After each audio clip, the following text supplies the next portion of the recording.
I just found this video where a guy named Coyote Peterson lets a black widow crawl all over his arm. Watching this made me think that maybe black widows weren't as vicious as I thought, and maybe I could keep one as a pet.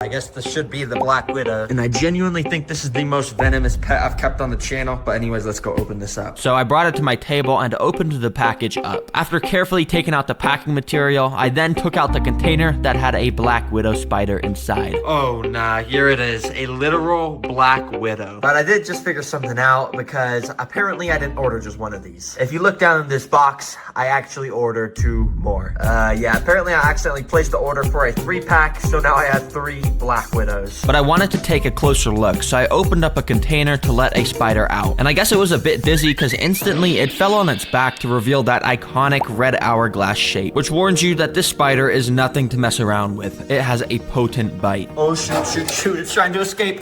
Put it in the container, okay. Whew.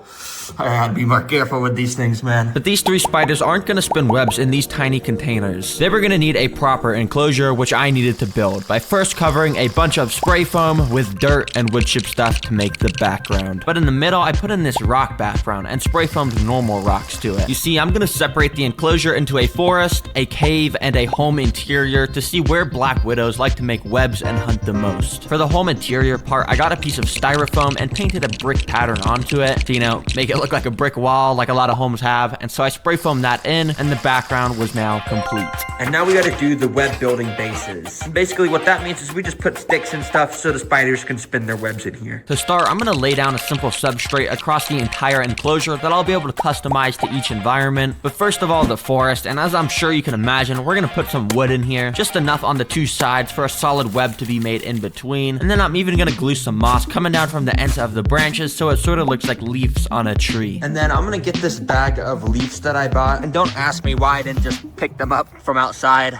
I don't know why I bought these. But anyways, with those, I scattered them along the bottom, so it looked like a forest floor with all the fallen leaves everywhere. And last but not least, I got some tiny rocks and scattered them around too. Just a few, because I gotta save most for the cave. And speaking of the cave, we're gonna start right away by laying down some rocks, because that's pretty much all they got. But as you can see in this photo, there's actually a bunch of these pointy rocks called stalagmites. And I think they would work perfectly in my enclosure, so let me get some. Alright, so I've got a big rock and a hammer right there, so I guess let me just try to carve some of those stalagmites out of this. So I guess I'll just go and try and hit it. I don't really know if this is gonna work, but you're gonna break. Hello? Eventually, after a bit of hitting, I got a few pieces that when connected sorta looked like stalagmites, so I went and attached them together with spray foam. And then using more spray foam, I stuck them all into place pointing up in the cave section of the enclosure. Finally, I went and sprinkled some normal colored rocks around and then some different colored rocks around because, yeah, we literally just put rocks everywhere for this section. Alright, once this spray foam dries, I'm gonna go in and paint it, but for now, let's work on the home interior section. And to start, I've got this carpet-like material, which I'm gonna cut out to shape, and then I'm just gonna go and put it in there, and boom. Now I need to get some mini home furniture in here that the spider will be able to spin his webs from. And my only idea for how I can get that is to build it with some Legos. So yeah, let's get building, baby. First of all, using black bricks, I stacked them up to make this little lampshade thing. Then with some red bricks, I made a tiny little couch. Now a chair made of brown bricks. Finally, I just took the rest of my bricks to make a randomly color assorted red and white shelf. Yeah, I'm a master builder, as you can tell. Anyways, I went and put each of those inside and even got some little dollhouse furniture to fill in the dead space, and boom, shakalaka. That's what I call a home house interior. I know a lot of black widows love to live inside houses, so one of them should definitely like this place. But the next step on the list is to get some plants.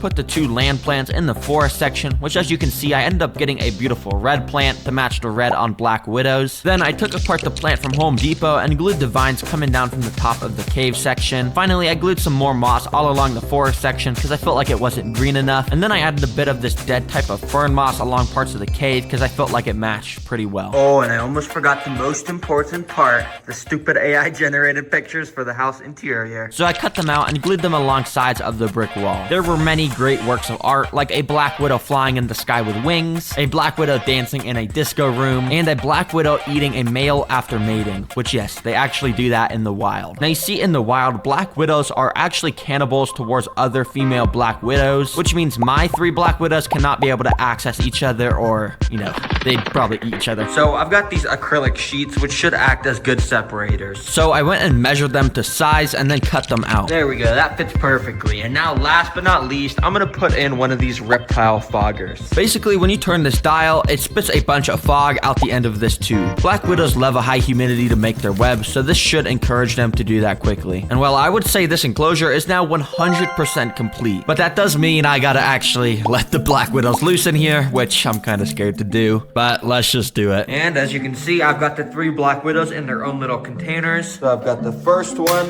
Let's let this guy loose into the forest. Then I'm gonna put the second one into the cave section like that. Then finally, the 3rd black widow in the home interior section. And while all the spiders were now in their new home, I took an interest to the one in the forest area. You see, this one immediately started to crawl all around her new home and even made her way up to the roof of the enclosure. There on the roof, you can see she started to walk around with a little strand of silk coming out the end of the abdomen. She was already building a web. Spiders, of course, do this to catch prey, and black widows in specific have some of the strongest silk out of any spider, which is somehow produced in these little silk glands that they have. Anyways, I left the black widow to continue with that, and the next day I came back and opened up the top of the enclosure. You could see the area where she was constructing the web, and now she was hiding in this little crevice. So much for building this enclosure. I built all this forest area just for the spider to make her web right in this little area. Well, at least she has something, because that means now I can try and feed her a bunch of different types of food to see which they like the most, starting with mealworms.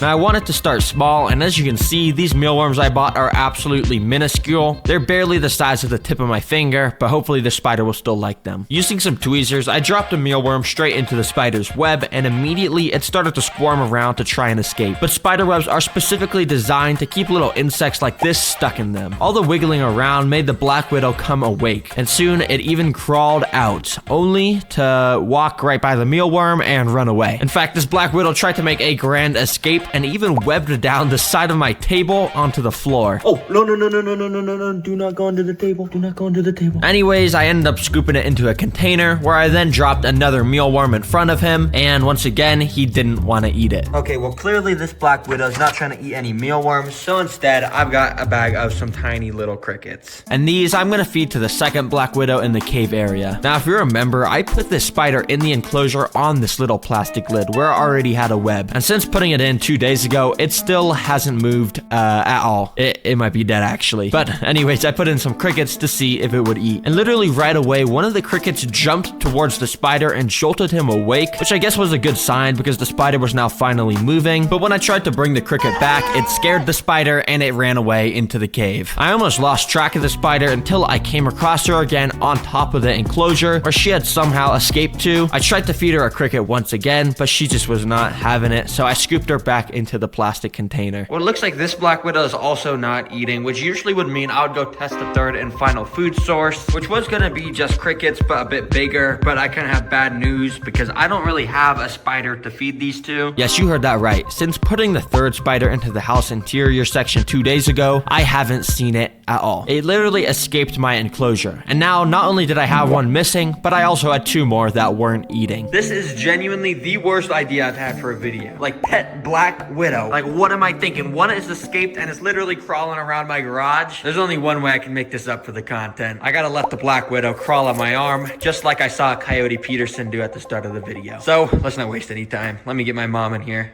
Hi, Mom. Hi. All right, I'm bringing you in here today because I got a special job for you. As you know, I always keep the weirdest pets. And can you guess what pet's in here based off the decorations? Oh my gosh, is it a black widow? Yeah, it's a black widow. No, it's not. Yeah, you see those paintings on the wall? Yeah, I do. A black widow? Isn't that cool? No. Why? Okay, I got them onto this little tray for you. And basically, you can see it right there. What do you think? No. Say hi. No. I wouldn't keep that as a pet. Why? It's cute. Well, I did say I have a job for you. So can you hold the camera? Oh my gosh, you are not gonna put this on you. Here, hold the camera. All right, as you see, we got the black widow in a nice little clear container. And I'm just gonna start by literally putting it on my sleeve like this until it crawls out. You see, the plan is to have it crawl onto my sleeve, and then from there, it'll crawl onto my hand. So I basically just waited until it started to crawl out. I have to be super calm right now. But as you could have guessed, of course things went wrong. Because as you can see, it just started to grasp onto the edge of the container and not let go at all. I was probably making it pretty mad, so I quickly transferred it to a piece of cardboard. Okay, so I decided to just put them onto a piece of cardboard, and I'll let them crawl out here. And after gathering together a bunch of courage, I just moved the cardboard in front of my hand to let it happen. Okay, I'm gonna do it in 3, 2, 1. Lord Father, Jesus, please. Oh God, Lord Father, please. Okay, it's time to go off. It's time to go off, Lord Father. Oh, Oh, that was so nerve-wracking. Oh my gosh, how did you feel doing that? The heart was going 500 beats a second. Well, there you have it. Probably the stupidest. Have a good day, or night, or afternoon, or morning, and goodbye. And subscribe too. Are actually some of the coolest animals in the world. So to cure my mom's fear of spiders, I'm gonna buy the coolest spider species in the world, which is called a Goliath bird-eating tarantula. Supposedly, this spider will be able to grow up to 1 foot long, shoot poisonous hairs out of its back, and yes, literally eat birds. Yeah, my mom's gonna love it. Anyways, the first step to keeping one of these as a pet is to buy it. And since Goliath bird-eating tarantulas are so exotic, the only place I can get one is online for $100. Alright, I guess let me just buy this thing, add to cart, check out, and there we go. It says it's gonna be here in 7 days. So to prepare for when it arrived, I went out and bought an enclosure and $400 worth of supplies. That would let me build a tarantula dream home that would have everything it could possibly want. Then when finished, I'll be showing the tarantula to my mom. Okay, let's get to building. I think the first step to making this enclosure is to create the backdrop. Now this repti habitat kind of already comes equipped with this paper rainforest backdrop, but it's paper. Get this trash out of here. I'm gonna make this thing actually look good, and to do so I have some spray foam which I gotta shake up and spray all along the back of the glass. But I'm trying to make this backdrop look like an actual forest, and this obviously doesn't look like a forest. So I quickly covered most of it with some pieces of wood before it dried, and then I hit the rest of the foam with some dirt. But that's only the first step. I've still got tons more stuff planned for this tarantula, like building a custom burrow for it with literal furniture inside. Yes, I am going all out. But before I'm able to do that, I need to first create the floor, which I'll start by using these leca balls. Oh, they're falling out. Which will be used to create the drainage layer. And by putting this layer of weed barrier on top, it will allow water to pass through, but not stuff like dirt, which will help prevent mold outbreaks. Now, obviously, to finish the floor, I've got to add dirt on top of the drainage layer, which for some reason, the dirt I bought is compressed into this brick. I don't know who made the dirt into a brick. That's kind of dumb. Anyways, to expand it, I just have to add water, do some mixing, and it ends up looking like dirt, as you'd expect. But to make the dirt even more natural looking, I mixed in some moss, bark, leaves, and potting soil mix, which ended up looking pretty nice. The floor is now done, and you might still be thinking this enclosure is overall pretty ugly, and I'd probably have to agree with you on that, but of course I'm not done yet. And I've still got some crazy stuff planned to prove to my mom that spiders are cool. But before I can do any of that, let's make this enclosure actually look nice with plants and decorations. To start off, let me drive off to the plant store, also known as Walmart, and pick out some pretty plants. And while I was there, I also had to buy some Mr. Beast chocolate because he keeps telling me to buy them every time I watch his videos. Beast of Awards! Kinda unrelated with the video, I just wanted to try it. Yeah, it's pretty good. Okay, the plants have all been acquired, but now I've got to get some moss. Now, unfortunately, the only type of moss stores near me sell is sphagnum moss, and this stuff is ugly. To make the enclosure actually look good, I need to get carpet moss, which can only be obtained by going outside. So, I gotta go outside. Yo, look at this. They got mossy cobblestone for Minecraft in real life. Okay, I don't really know how moss works. Can I just like grab it? Yeah, that kind of works. So I got out some bags and got to grabbing it and putting it in the bag.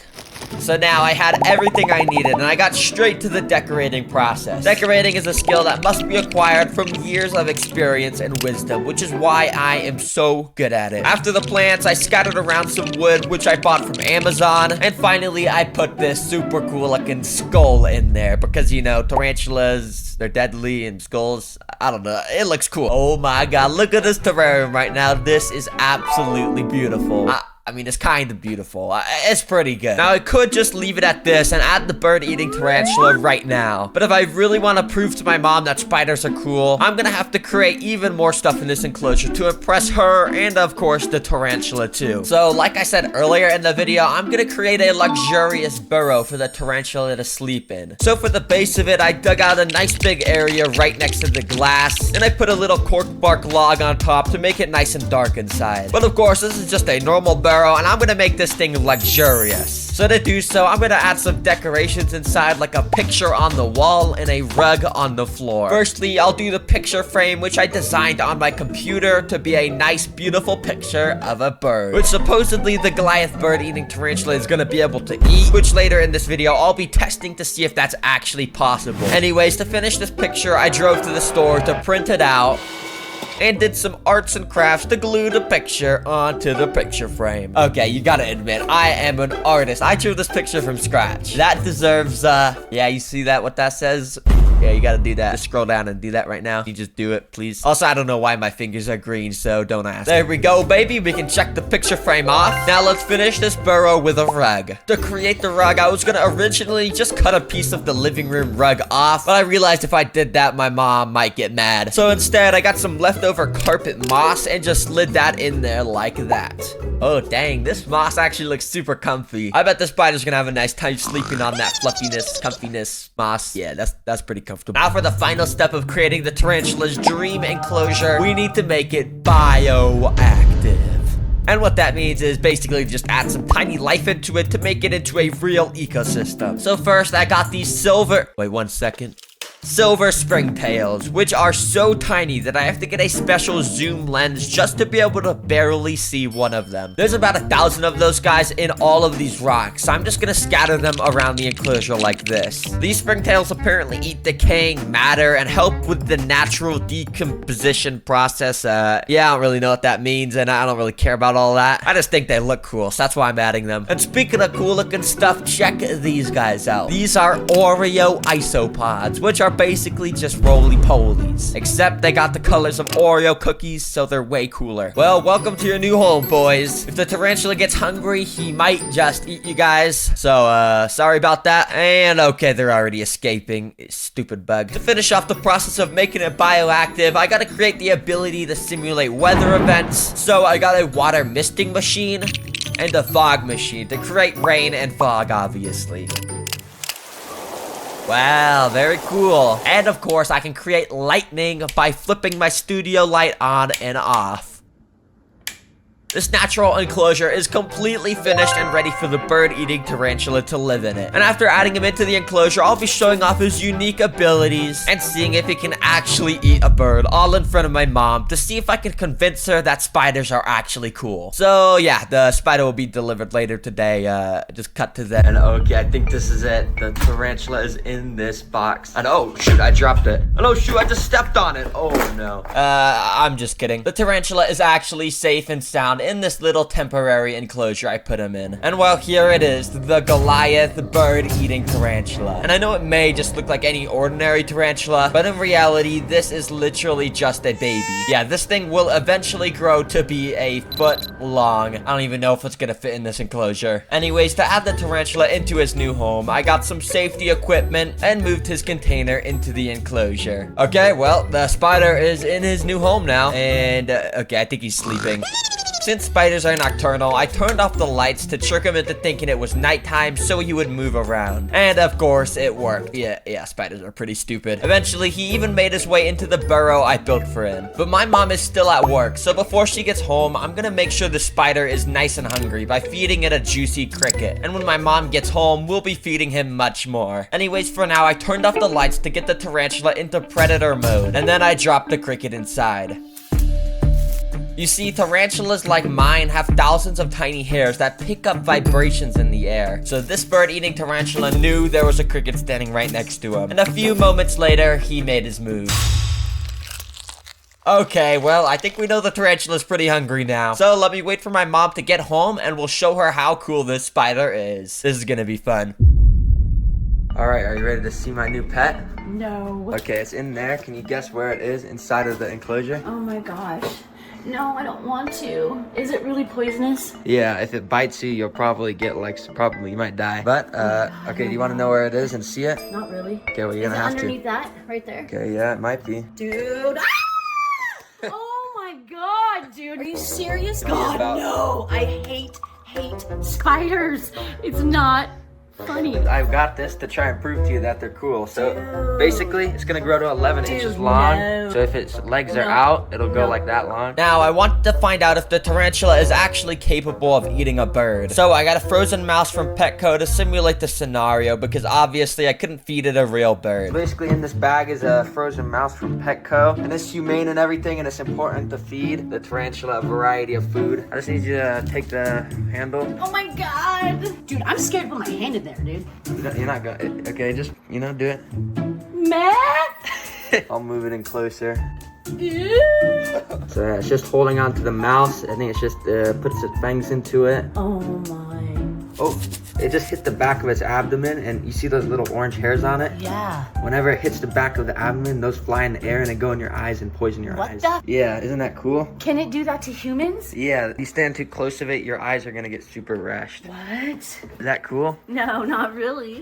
Can you just stick out your hand like this and then stick it inside and pick up the tarantula? Oh, no. It's fine, it doesn't even hurt if it bites. Sure. I just showed you everything it has to offer. Do you think this is cool? And did I change your mind about spiders? Absolutely not. I didn't change your mind about spiders? Nope, we gotta get rid of it. Okay, well, I guess in hindsight, maybe buying the biggest tarantula in the world wasn't a good idea to cure my mom's fear of spiders. Well, this tarantula will make a good addition to my pet collection. And since he doesn't have a name yet, whatever the most liked comment on this video is, will be what I name him. I'll literally name him anything, so go to the comments and like your favorite suggestion. Also, subscribe to the channel to see future videos about him. Alright, thanks for watching. Bye. Subscribe and click the video on the screen. Bye. If 1,000 ants had to fight a black widow, what would actually happen? Would the spider's venom come out on top, or would the sheer number of ants overwhelm her? Well, in this video, I'm gonna test ants against that and tons of other interesting scenarios to see how strong ants really are. The only problem is I don't have 1,000 ants. And I bought the most expensive shipping option to make sure the ants would arrive without any dying during the shipping. Oh, I am so excited. As long as I got a good species, it's gonna be so fun to watch these go against a black widow and everything else I have planned for them. Anyways, I brought them to the recording area and opened up the package, and I was kind of surprised by what I found. Nah, are they in here? Oh my gosh, okay, there actually is like 1,000. Okay, at least I didn't get scammed. Since they were in a pill bottle, I couldn't really get a good look at them, so I got a clear container and dumped them all inside. Instantly, you could now see the true scale of what 1,000 ants actually looks like. And at least, I think it's 1,000. I'm not counting all these guys. And after analyzing the species, I realized that these were harvester ants, which are equipped with venomous stingers and massive mandibles, meaning yes, this was actually going to be a very interesting video with everything I was going to test. Now, for these 1,000 ants to be able to fight a black widow, we first need to get them in a nest. And well, everyone say hello to the Terra jar. It's like Terra Green, except I replaced the green with a jar. Anyways, let me go and dump all these guys in here. Be free, everyone. This is way bigger than that tiny pill bottle you were in. Right away, you could see the ants starting to move around on top of the soil. Now, you might be thinking that this isn't enough space for the ants. Well, it actually is, because this is specifically designed for the ants to dig out tunnels all along the sides of the glass. And as the video progresses, we're gonna see their nests get crazier and crazier. And yeah, most of the ants were kind of going crazy trying to climb up the glass, but after leaving them alone for only a few hours, you could see they were already starting to construct their tunnel system. Each of the worker ants would pick up singular grains of sand from the tunnels, walk up to the surface, drop the sand, and go back down to repeat the process. And when you have 1,000 ants, you can see they dig out a pretty good amount in only just an hour of this time-lapse footage. Oh yeah, it's sick to see the ants already starting to build their nest, and it should be fully dug out by the end of the video. Anyways, as you know, I'll be putting these guys to the test against a black widow. But before then, I have all of these different training activities to prepare the ants for the final spider boss. Second up, we're gonna see how fast they can take down some prey. Yup. We've got a cricket. Oh my gosh, crickets hate me, and sorry buddy, you are gonna be, well, I guess you guys will just see what's about to happen. And well, right after dropping the cricket in, literally within like a nanosecond, the ants were swarming it. I thought it would only take like a couple minutes, but no, this cricket was already pinned down, getting venom injected into him. As I said earlier, each of these ants is equipped with a venomous stinger that is obviously not super deadly to humans, but to crickets, when there's like 20 ants repeatedly stinging you, you're kind of done for. Yep, ants don't play around when there's a threat near their nest, and you can see over the next 30 minutes, the cricket stayed completely surrounded by the ants. And I'm guessing they already started to rip its antennas off and stuff to get a tasty meal to spread with the rest of the colony. Dang, that was cool to watch. Anyways, it's getting late, so I think I'm gonna go and put this bucket on top of the ants so it's dark for them. I'm gonna go to sleep, and hopefully when I wake up, there's gonna be tons more tunnels. Anyways, yeah, I'll see you guys in the morning. And over those next 10 hours, the ants made their tunnels so much larger and more intricate than before. And on the back, they even had tunnels all the way down at the bottom, with ants actively walking about the whole system. Anyway, ants, it's 8 a.m., and that means it's time. As you can see, the alarm's going off. It's time for challenge number 3. Let's get these ants trained even more. For this training, I have to pick up one unlucky ant and transport him to the antlion pit. If you don't know what an antlion is, well, this is it. It's just a tiny little bug that has actually evolved over millions of years to be an expert at taking down ants. Basically, when you go and put them on the floor, they start to dig themselves under the ground, and then they just go around digging. And I have 9 more of these guys, which I spread across the whole tank. And as you can see, they all dig around, making these little lines in the ground. But after waiting a few hours, you can see that each of the ant lions had actually dug out their own little pits in the ground, and when an ant walks into the bottom of them, they're basically cooked. All right, ant, I'm gonna put you right at the start, and at the end, I'm gonna put some breadcrumbs so you can bring back to the colony if you survive this. And without further ado, I let the ant loose. Let's see if he can get the bread to feed the colony. Immediately, he started to explore around the sand area. He had no idea that he was constantly walking near these pits of death, and eventually he took a wrong step and stumbled inside of one. These pits are specifically designed to make the ants trip into them, but the ant lion at the bottom must have been sleeping or something, because nothing happened and the ant was just able to walk out. But if you look closely, this caused the ant lion to wake up. He was now active and armed, with his mandibles now throwing up sand in case the ant walked in again. And over the next few minutes, the ant did just that. He kept walking inside of the pit, but the ant lion just could never quite snap on the ant at the right time. Well, that was until this. You see, this is paused footage, but basically if we unpause it, you can see exactly what happens when an antlion gets a hold of the ant. The antlion started to bring the ant underground, and within a few seconds, it was like there was never anything even here. I thought it was over, and you could tell by the sand moving that the ant was getting pulled further and further underground. But all of a sudden, I saw this. A little bit of the ant's head had poked out of the ground. He somehow was fighting back, and must have been using its stinger to try and escape. I immediately rushed back and recorded with my other camera, and what I saw was so weird. The ant had somehow made it out from under the sand, but it wasn't trying to escape. In fact, it was using its front legs to try and dig back under the ground. Bro, what the heck? Why is this ant digging like a dog? He's literally using his front legs to dig in the sand where he almost just got killed. Bro, this guy's crazy. Nah, bro, if you want to be eaten by an antlion that bad, I will gladly put you right there. Have fun, buddy. And right after putting him in this pit, this antlion also woke up and eventually snapped at the ants. And it once again started to pull him underground. But miraculously, this ant was able to fight back once again and somehow broke free, immediately ran out of the hole and straight over to the breadcrumbs to claim his prize. Nah, this ant tricked me to have me move him closer to the bread, and now he somehow won the challenge. Nah, bro, there is something up with these ants. I'm being dead serious. How on earth did he escape the antlion pit over here? And how on earth did he escape this one and then know to go to the bread? And now he's trying to bring bread back to the colony. Bro, well played. You survived. I'll bring you and all the bread back to the colony. So I brought it all over to the nest, and the entire colony was clearly super excited because they all swarmed the bread and started taking little pieces of it underground. Anyways, I went and waited a few hours and came back to find the nest even bigger once again. The ants still are not done with their training sessions, and next up, we gotta see if they can survive some Venus flytraps for some food. So I immediately picked up some of the workers to bring them to the flytrap minefield, completely decked out with tons of Venus flytrap plants. For the food on this obstacle, we got a gorilla. I'm just kidding, I don't know why it's packaged in this. Basically what it is just a bunch of oats, and I'm just gonna feed these to the ants. Let's put them inside. You see, each Venus flytrap has these tiny little trigger hairs inside of them, and when something touches them, it causes them to close. And if I carefully put the oats in between the hairs without hitting any of them, I can basically just put the food in here, which will make the ants have to carry them out. But it was actually pretty hard to get the oats perfectly inside, so I ended up just spreading the oats everywhere around the tank. Alright, let's see how the ants do in here. I have a feeling they're not gonna do too well, but yeah, we'll see. Immediately, the ants had started to swarm out the tube that I'd put them in, and they were probably really confused of why they were all just transported away from their nest. And for a little while, they kind of just walked around, investigating their new environment. But that was until a couple minutes later, where this first ant walked up to a Venus flytrap plant. He probably had no idea that these plants were basically alive and wanted to eat him whole. Thankfully though, this guy was able to walk out of the plants without triggering any of the traps. However, a few minutes later, this ant walked up to another one of the plants, and well, this time all I'll say is he wasn't as lucky. Surprisingly, he wasn't super attracted to the oats, but it did seem like he may have been attracted to the traps themselves. You see, Venus flytraps create a very thin layer of nectar around the lip of the jaws to lure insects in. And eventually, this ant ended up, well, walking into one, hitting a trigger hair, and just like that, he was now stuck inside of the jaws. As you can see, the ant was just walking around inside trying to escape, and he had no idea what to do. Too bad for this guy. This trap is going to release a type of acid over the next few days to basically just turn him into some nutrients to make the plant even stronger.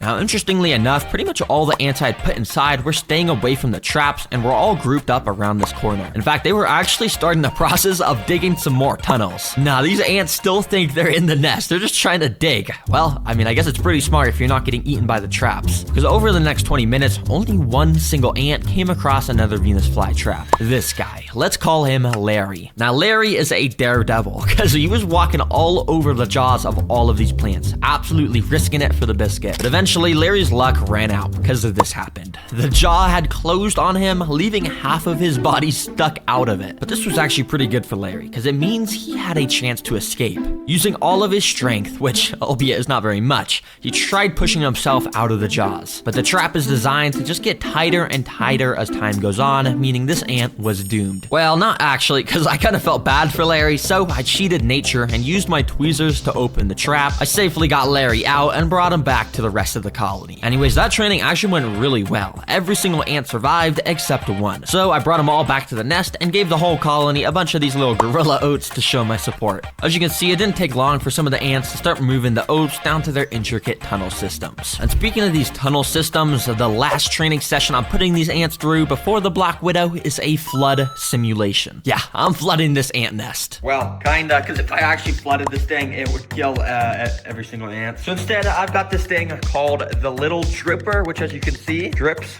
some water droplets very slowly. Yeah, it might seem kind of lame, but this little bit of water should be enough to eventually collapse part of the ants' tunnel system. And if it does collapse, if they can fix it quickly, it means they would have passed all my training missions, and that means they're ready for the Black Widow. So I immediately started to drop the little droplets of water. And initially, the ants were very confused. Some of the droplets were hitting the ants and making them get completely drenched in water. But to my surprise, it almost seemed like the ants wanted to get wet, because more and more of the ants started to gather around where the water was dropping, and eventually a whole pile of ants was getting completely soaked by it. You see, ants are amazing in their ability to work as a team, and in the wild, if a real flood occurred, a massive ant colony would literally join together to make a raft out of their bodies. And that way the important stuff like the queen and eggs could stay on the top and stay dry to ensure the future of the colony. And on a mini scale, this is sort of what the ants are doing here. They're joining together to make a shield out of their bodies that will prevent the water from getting into their tunnels where all the eggs are stored. Wow, ants ants are actually amazing. I was totally expecting these tunnels to just collapse from the water, but it seems like ants have literally evolved to do pretty much anything. I'll remove this water. I don't want to do any more harm. You guys prove to me you're very capable. They instantly took down the cricket, somehow escaped the ant lions, survived the Venus flytraps, and even survived a flood. And throughout that process, they managed to build an awesome nest with a thriving colony. It is safe to say these ants are ready for my escape. Yeah, don't tell my mom. But anyways, I went and put the Black Widow in a container so you guys could get a good look at it. And as you can tell, it has that insane, iconic red hourglass abdomen. Wait, sorry. This is my pet robot Black Widow. This is not the real one. Here is the real Black Widow. As you can tell, it's extremely creepy. And under its glossy black abdomen is where the red hourglass is located. These guys have an insane amount of venom, so if it even bites a single ant, it's safe to say it's gonna be a goner. Anyways, here is the tank where the final battle will take place. I went and put a few sticks from my backyard, then I put in the Black Widow. Immediately, she started climbing all over the sticks, and I went and waited a little while she sort of settled in and found a nice spot to rest. Once she did, I went to the ant nest, scooped a good amount of the workers into a tube so we could get this battle started. Let's get these ants in here. Let the games begin! Immediately, the ants started to run out of the tube and down onto the sand. When pretty much all of the ants had made it down to the sand, some started to make their way over to the Black Widow, which was just perched right above them on the sticks. But I'm not gonna lie, I'm a pretty impatient guy, and I couldn't bear to wait for the battle to start. So I literally picked up the stick myself to bring the spider down to the ants. Immediately, the spider started to run around, and none of the ants really noticed besides this guy. That kind of bit the spider's leg or something and scared it away. The spider tried to escape as fast as it could by climbing the glass, but it was too slick. Once a few other of the ants had noticed the Black Widow was on the ground, they started to jump it. And it was actually pretty funny to watch because as you can see, there's barely any ants and the spider was so scared trying to run away at full speed. Bro, you're like the most venomous spider in the world. Why are you not just fighting back? And yeah, a couple of the ants just kind of continued to terrorize the Black Widow. But the thing is, all of the rest of the ants were kind of just doing their own thing at the other side of the enclosure. I had to make this more interesting, so I had a better plan. I went and picked up all of the ants to bring them back to the nest. All right, well, I got the Black Widow from the tank. And hey, the title did say 1,000 ants versus Black Widow. Let's actually put this to the test against 1,000 ants. And well, I dropped the spider inside, and it immediately started going crazy, running everywhere. And obviously, the ants did not act kindly. Every single worker went on red alert mode and jumped onto the spider, grabbing her with their mandibles and repeatedly stinging it over and over. As you saw with the cricket, ants do not mess around with stuff in their nest. And to my surprise, the Black Widow did not even get a chance to fight back. It's actually pretty crazy how quickly the ants had pinned it down and started to devour it. And yeah, well, that's literally all that happened. And that should answer your question of who wins in a fight. 1,000 ants definitely wins, and they basically beat everything. There's a reason why ants are the secret king of the animal kingdom, because there's quadrillions of ants around the world. Oh, one final thing. I have an important message to all the kids and families and parents watching out there.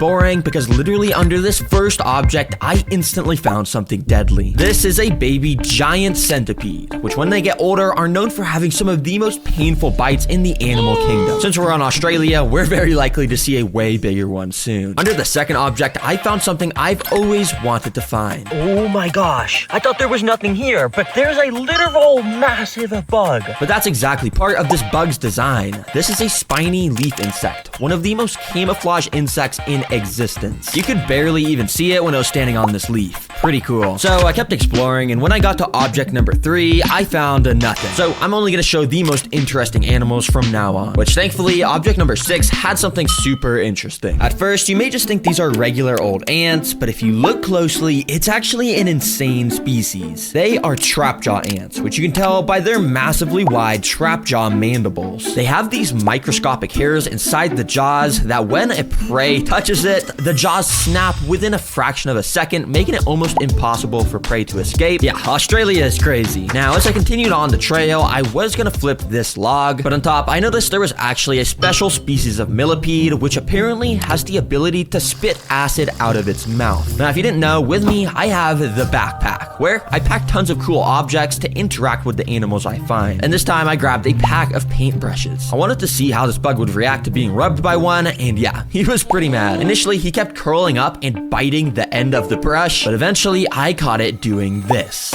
Yup, it just sprayed its acid defense chemical, which stained the edge of my paintbrush, and yeah, it just kept biting it over and over. Well, sorry for disturbing you, little guy. That was pretty cool to watch, though. Now, as I continued on to object number 11, I found this. It's not a rock, it's actually a termite nest. Yeah, termites will spend years, day by day, constructing a nest out of dirt. Sometimes they even get absolutely massive like this one. Although this one looked like it may have been abandoned, and there was something infiltrating it. Yo, there's like a weird tail thing coming out of this nest. Yeah, it was literally partly inside the termite nest and poking its head out. I thought I had found some undocumented snake species or maybe a leech, but if you actually really focus hard on how this thing is moving, and in specific, this tiny little white thing on the edge of its head, you can tell that this is a baby land planarian. If you don't know what these are, well, they are insanely creepy. In this footage, you can see how they eat. Basically, they go up to an unsuspecting snail or worm, then all of a sudden, they completely wrap around it, releasing a sticky mucus to make it impossible for the prey to escape. Then they push some weird alien tube out their body that they can inject into the prey to then slurp up the insides like a smoothie.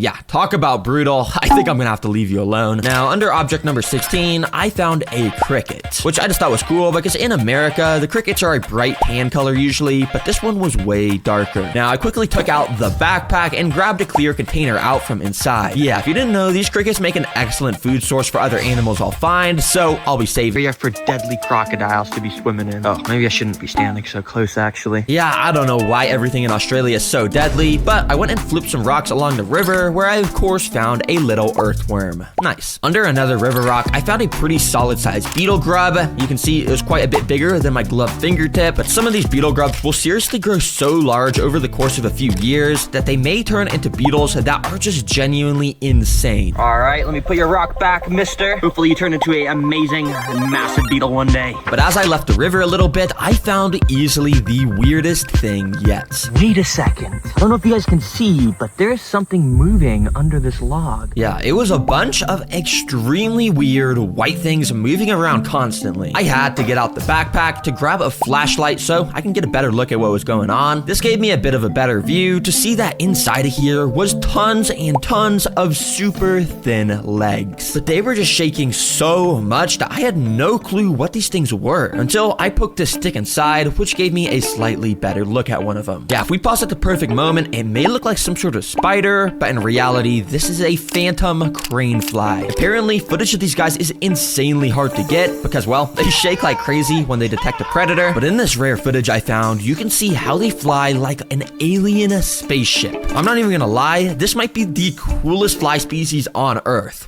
What? For object 29, I flipped some of these dead sea things and found another super cool ant species. You can see by these guys' awesome gold and green color that they are Australian weaver ants. And what's so interesting is you see how this guy has its green abdomen pointing up? Well, that's actually their special ability. While most ants have mandibles or stingers to take down their prey, well, weaver ants literally have an acid spray in their abdomens that they use to either defend themselves like these ants or spray other attacking ants. And yeah, they also build bridges out of their bodies to help the rest of the colony walk across leaves. Talk about a crazy ant species. Now, the next animal I found was actually under a tree. If you look closely, there is actually some sort of bug that looked like it was just floating right under here. I had to put the stick behind it so my camera would focus on it, and after it did, I saw that this is actually a super cool animal called an inchworm. These guys are basically able to float under trees by spinning a tiny thread of silk that connects them to the leaves above so they can just hang from it. But this guy actually climbed onto the stick I was holding, and when I went to put him back, you could see how they have some of the funniest movements. Since their legs are only on the front and back of their body, they just walk around by curling their entire body up like this. Seems like a lot of effort, but yeah, I just put this guy right back. Now, object 41 was this coconut, which I found out something super cool about. But interestingly, I first noticed that there was actually one of those trapjaw ants from earlier biting onto my finger. Yeah, I wasn't joking about how strong these things' jaws are, and he was glued onto my hand just trying to inject his venomous stinger in. Good thing I had these gloves on. Anyways, what is so interesting about this coconut is almost this perfect circle drilled into the side of it. This is not natural. It's actually a sign of a giant white-tailed rat. You see, these things live in the Australian Australian rainforests and find fallen coconuts. They then use their insanely large teeth to drill a massive hole into coconuts, which most animals can't do. Then they drink up all the coconut water and eat some of that tasty white meat on the inside. But after the rat leaves, other bugs also come in here, like these sap beetles, to eat the bacteria that grows inside. Dang, a lot of life in one single coconut. And so I kept on exploring, and when I flipped object 44, I found some of the weirdest springtails I've ever seen. If you didn't know, springtails are tiny little bugs that are usually white, but these ones in Australia I found are bright red. That may not seem super interesting, but if you didn't know, there's a massive market online of people buying and selling super rare springtail species, and apparently 10 Australian red springtails sells for over $30. So yeah, if I was smart, I'd grab these and sell them, but I don't want to interfere with the wildlife, so it was connected to the water here, so I figured I should flip a couple seaside rocks. Under some of them were these aquatic snails with these pretty cool looking shells, and out of other rocks, crabs would dart out looking for cover. I wanted to get a close-up of that crab that ran out, so I flipped the rock right next to it and found an even bigger crab. Oh, look at him, bro. He's just staring at me with his claws up. Yeah, you could see, compared to the size of my finger, he could definitely give me a pretty good pinch, but thankfully he went and retreated down into his perfectly placed hole. Now, there is also some tiny fish here that I tried to catch with this net from the backpack, but they were just so unbelievably fast, if you can even see them moving around in this film. The craziest and deadliest ocean life in the world, so I think I'll definitely come back here to make an underwater video one day. Make sure you're subscribed so when I come back here, you'll get notified about the insane video I make. Anyways, yeah, let's keep exploring. Now, back in the rainforest, I ended up finding a little log and flipped it. Underneath was just some super tiny, kind of boring ants, which normally I wouldn't show, but as I was watching back this footage, I noticed this leaf had something super cool on it. See all those weird bumps perfectly laid out across the leaf? Well, those are eggs. Apparently, there's a bug called a large leaf-footed bug that lays their eggs on the bottom of leaves and apparently are able to lay them in this perfect brick formation, which I just find interesting how symmetrical it is. As I continued down the rainforest trail, I found something pretty crazy. Yo, these have got to be the biggest fruits I've seen in my life. And in fact, this is actually the largest fruit in the world, called a jackfruit. But what was cool was that it was split open by some animal and was completely rotting. Tons of wildlife was eating it up, like these flies, and it even had some little worm larvae things that were just eating their fair share of it too. Must be pretty tasty. Just kidding, that looks absolutely nasty. Now, the next thing I found was under another tree, but my camera wasn't really focusing on it, so I held the backpack up behind it to show you guys what it is. It may look like some sort of moth butterfly thing caught on a spider web, but in fact, this yellow triangle thing is the spider itself. It's a type of northern jewel spider, and yeah, they're born with these crazy, rock-solid, sharp patterns on their back. This makes it so spiders' biggest predators,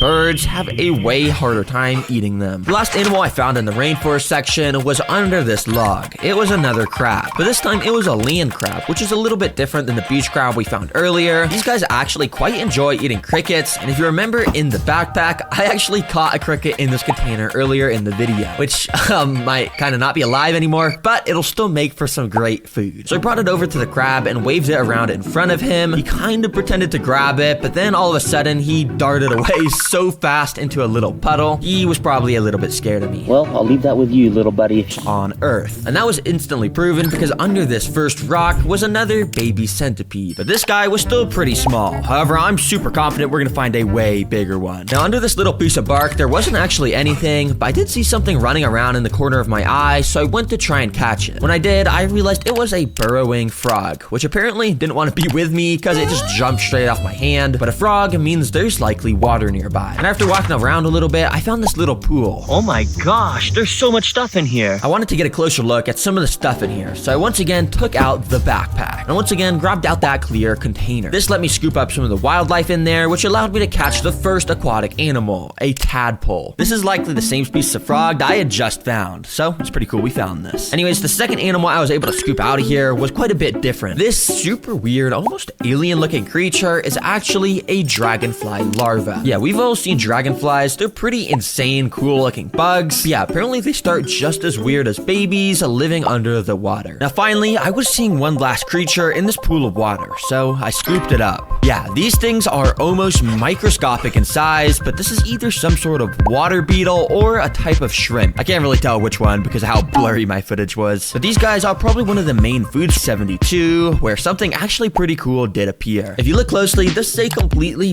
bright white spider. I have never seen a completely solid white spider, but apparently these are this color because it helps reflect the sunlight as it just gets so hot in these Australian deserts. This next rock also had something pretty cool. It was giant wood cockroaches. But what was even cooler was that right next to these guys was this bug running around. This is a top whittler bug, and apparently it's in the same family of bug that laid those crazy eggs earlier in the video. I'm happy we got to find one of these. But finally, after quite a lot of rock flips later of nothing, I finally found something I was looking for. And it kind of scared me when I first flipped the rock, but finally I had found a fully grown giant centipede. These things are crazy fast, so I kept getting spooked whenever it looked in my direction. But yeah, apparently despite having some of the most painful bites, it doesn't even have teeth. It actually injects its venom through two of its front legs that have been modified to attack prey. And while other invertebrates just go for small insects like scorpions, centipedes are known to take down literal lizards for lunch.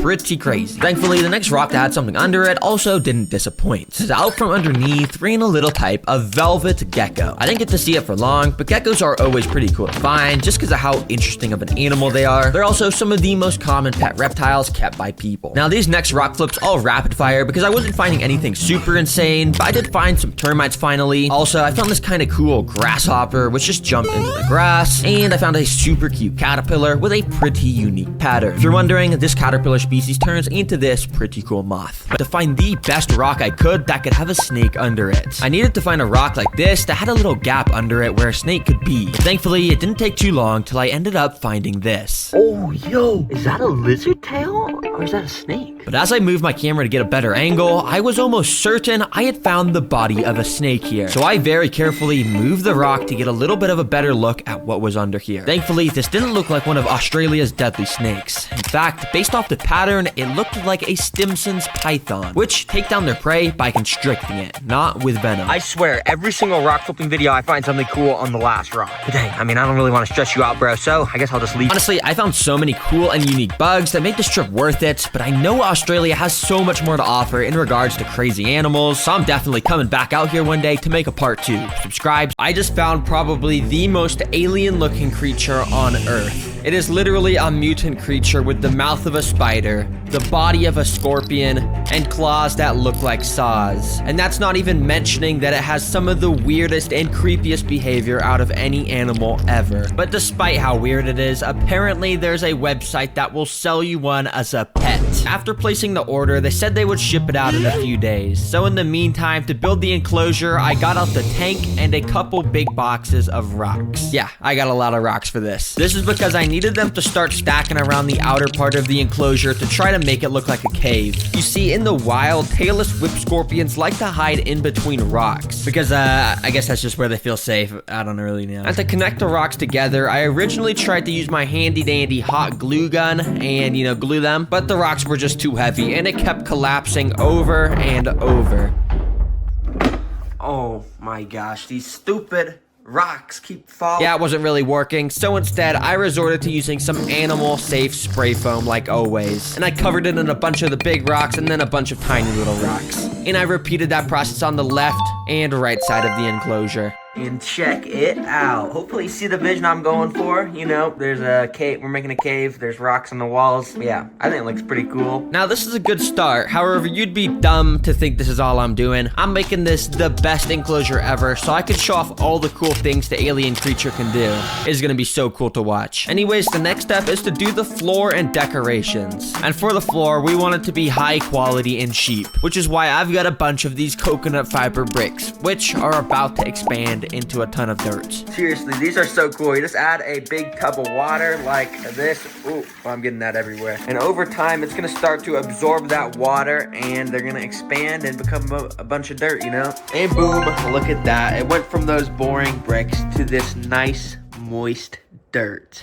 Yeah, boy. Okay, maybe it's not that cool, but you know, it's dirt. It's pretty necessary. To top off the floor, I mixed in some wood chips, dead leaves, some moss, and a couple rocks. Now, apparently the alien creature I'm getting has the ability to dig burrows out in this dirt with its claws, but I have no idea if mine's gonna do that, so hopefully it does. That would be pretty dang cool to watch. Now, to decorate the enclosure, I got these super thin sticks and started to glue them along the top. As you can see, they kind of look like tree roots, which adds this cool effect to the build that makes it look like there's trees growing above this cave. Nice. And of course, this wouldn't be a Terra Green enclosure without some plants in here, which as you can see, I've got a few of. Now, these plants are actually super important because water droplets will gather on top of the leaves, which will easily allow the alien creature to sip them up and get hydrated, which, you know, is good. You know, we gotta make sure he can drink water and stuff. But while I was at Walmart getting the plants, I also found this absolutely majestical stone statue of an alien. Hi, how are you? Because, you know, we're putting a tailless whip scorpion inside of here, which is basically an alien. So yeah, I put that in to finish off the decorations.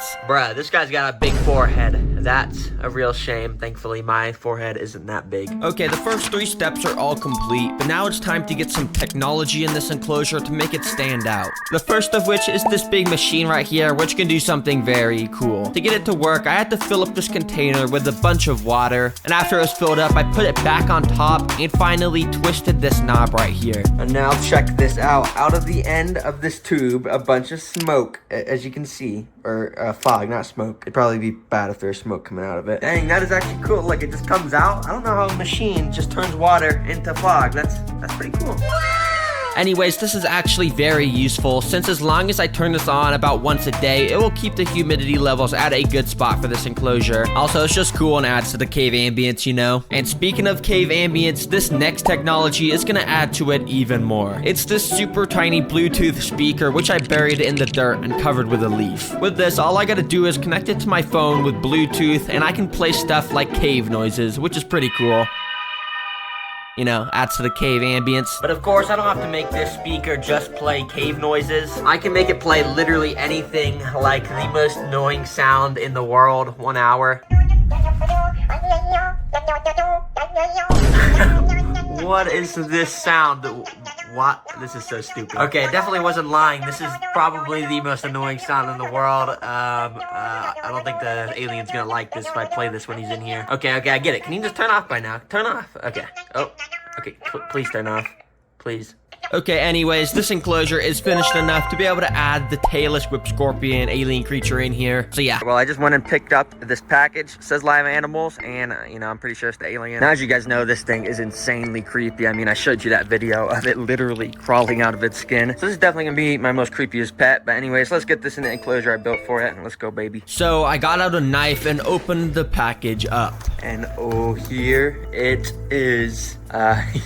Because you can't really see anything. There's paper towels everywhere. Okay, hold on. Let me open this up. I then very carefully removed the lid and paper towels to expose the alien creature. Oh my gosh. This thing is gonna jump out at me. I have no idea. I'm just gonna close the glass though. Yeah, get that closed. Thank you very much. Now, at first, it was completely still, and actually, I couldn't even tell if it was alive. But eventually, I noticed signs of movement, and then soon enough, it fully started to climb out of its container.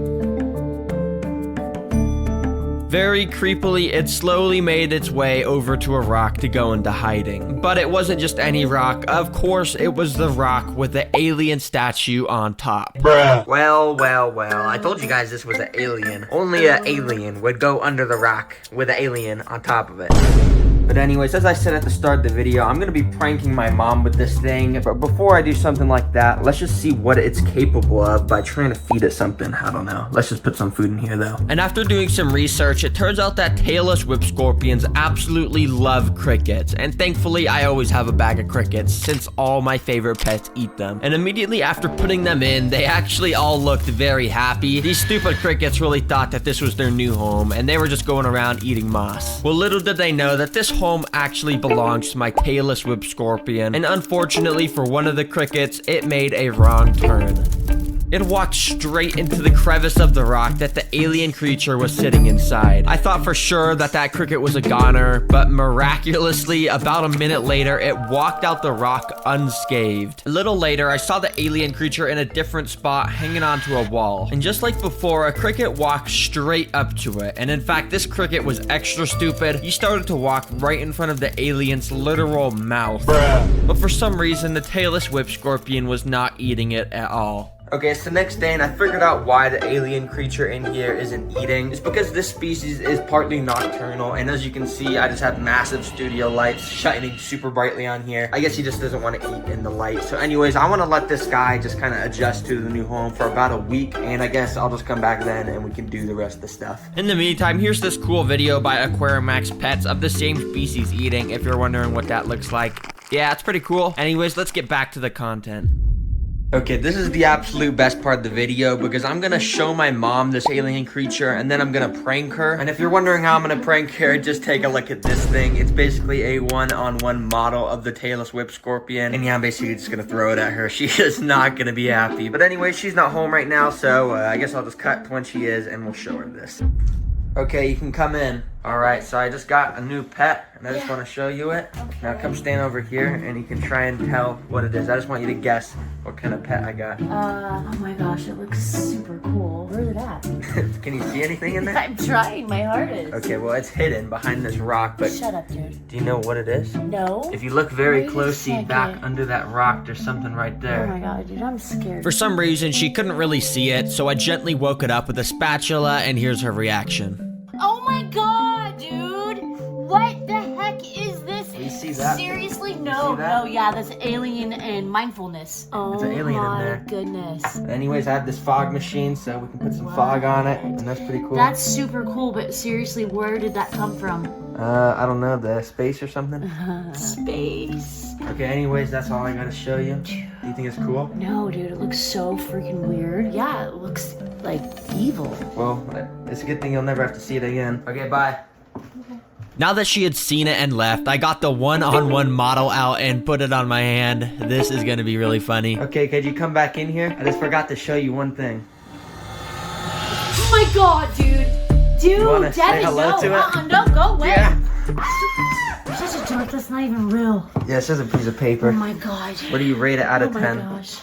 Whew, I don't know, I'm still confused. Okay, bye. Okay, so she rated it in I don't know, I'm still confused out of 10, which translates to probably a 10 out of 10. So yeah, I guess she likes it and I'm gonna have to get more animals like this. Brown, there was random trash, and somehow there was a live axolotl inside. Apparently the seller's uncle gave it to him and he needed someone to take care of it for him. But $5, dang, that's extremely cheap. Let me go save this axolotl. So I drove out to the seller and bought the tank with the axolotl for $5. Okay, I just got this in my car and we gotta take this home to see if the axolotl inside is gonna be able to survive. And I really hope it's okay because if it is, I'm gonna completely revamp this home into a dream home paradise so we can give this axolotl his best life. Quickly, I went home and set up a filter in the water so I would be able to see inside. But after letting it run for 30 minutes, the water literally did not clear up at all. Okay, I have no time to waste, so I'm just gonna try and dig around and scoop it out with this net even though I can't see anything. So I started to take each decoration out one by one, and it didn't take long until I saw this little thing at the bottom of the net. I had found the axolotl, and thankfully it was still in good health. So I quickly moved it out into a temporary tank and was super surprised by what I saw. Guys, this is not a normal axolotl. This is actually a super rare axolotl. It has the golden trait, and it also looks like it's albino and a baby. To put in perspective how rare this is, this whole tank was like $5, as you know. I could probably sell this right now as it is for over $100. And little did I know, this axolotl was even rarer than I thought. It actually had a special gene that made it be able to glow in the dark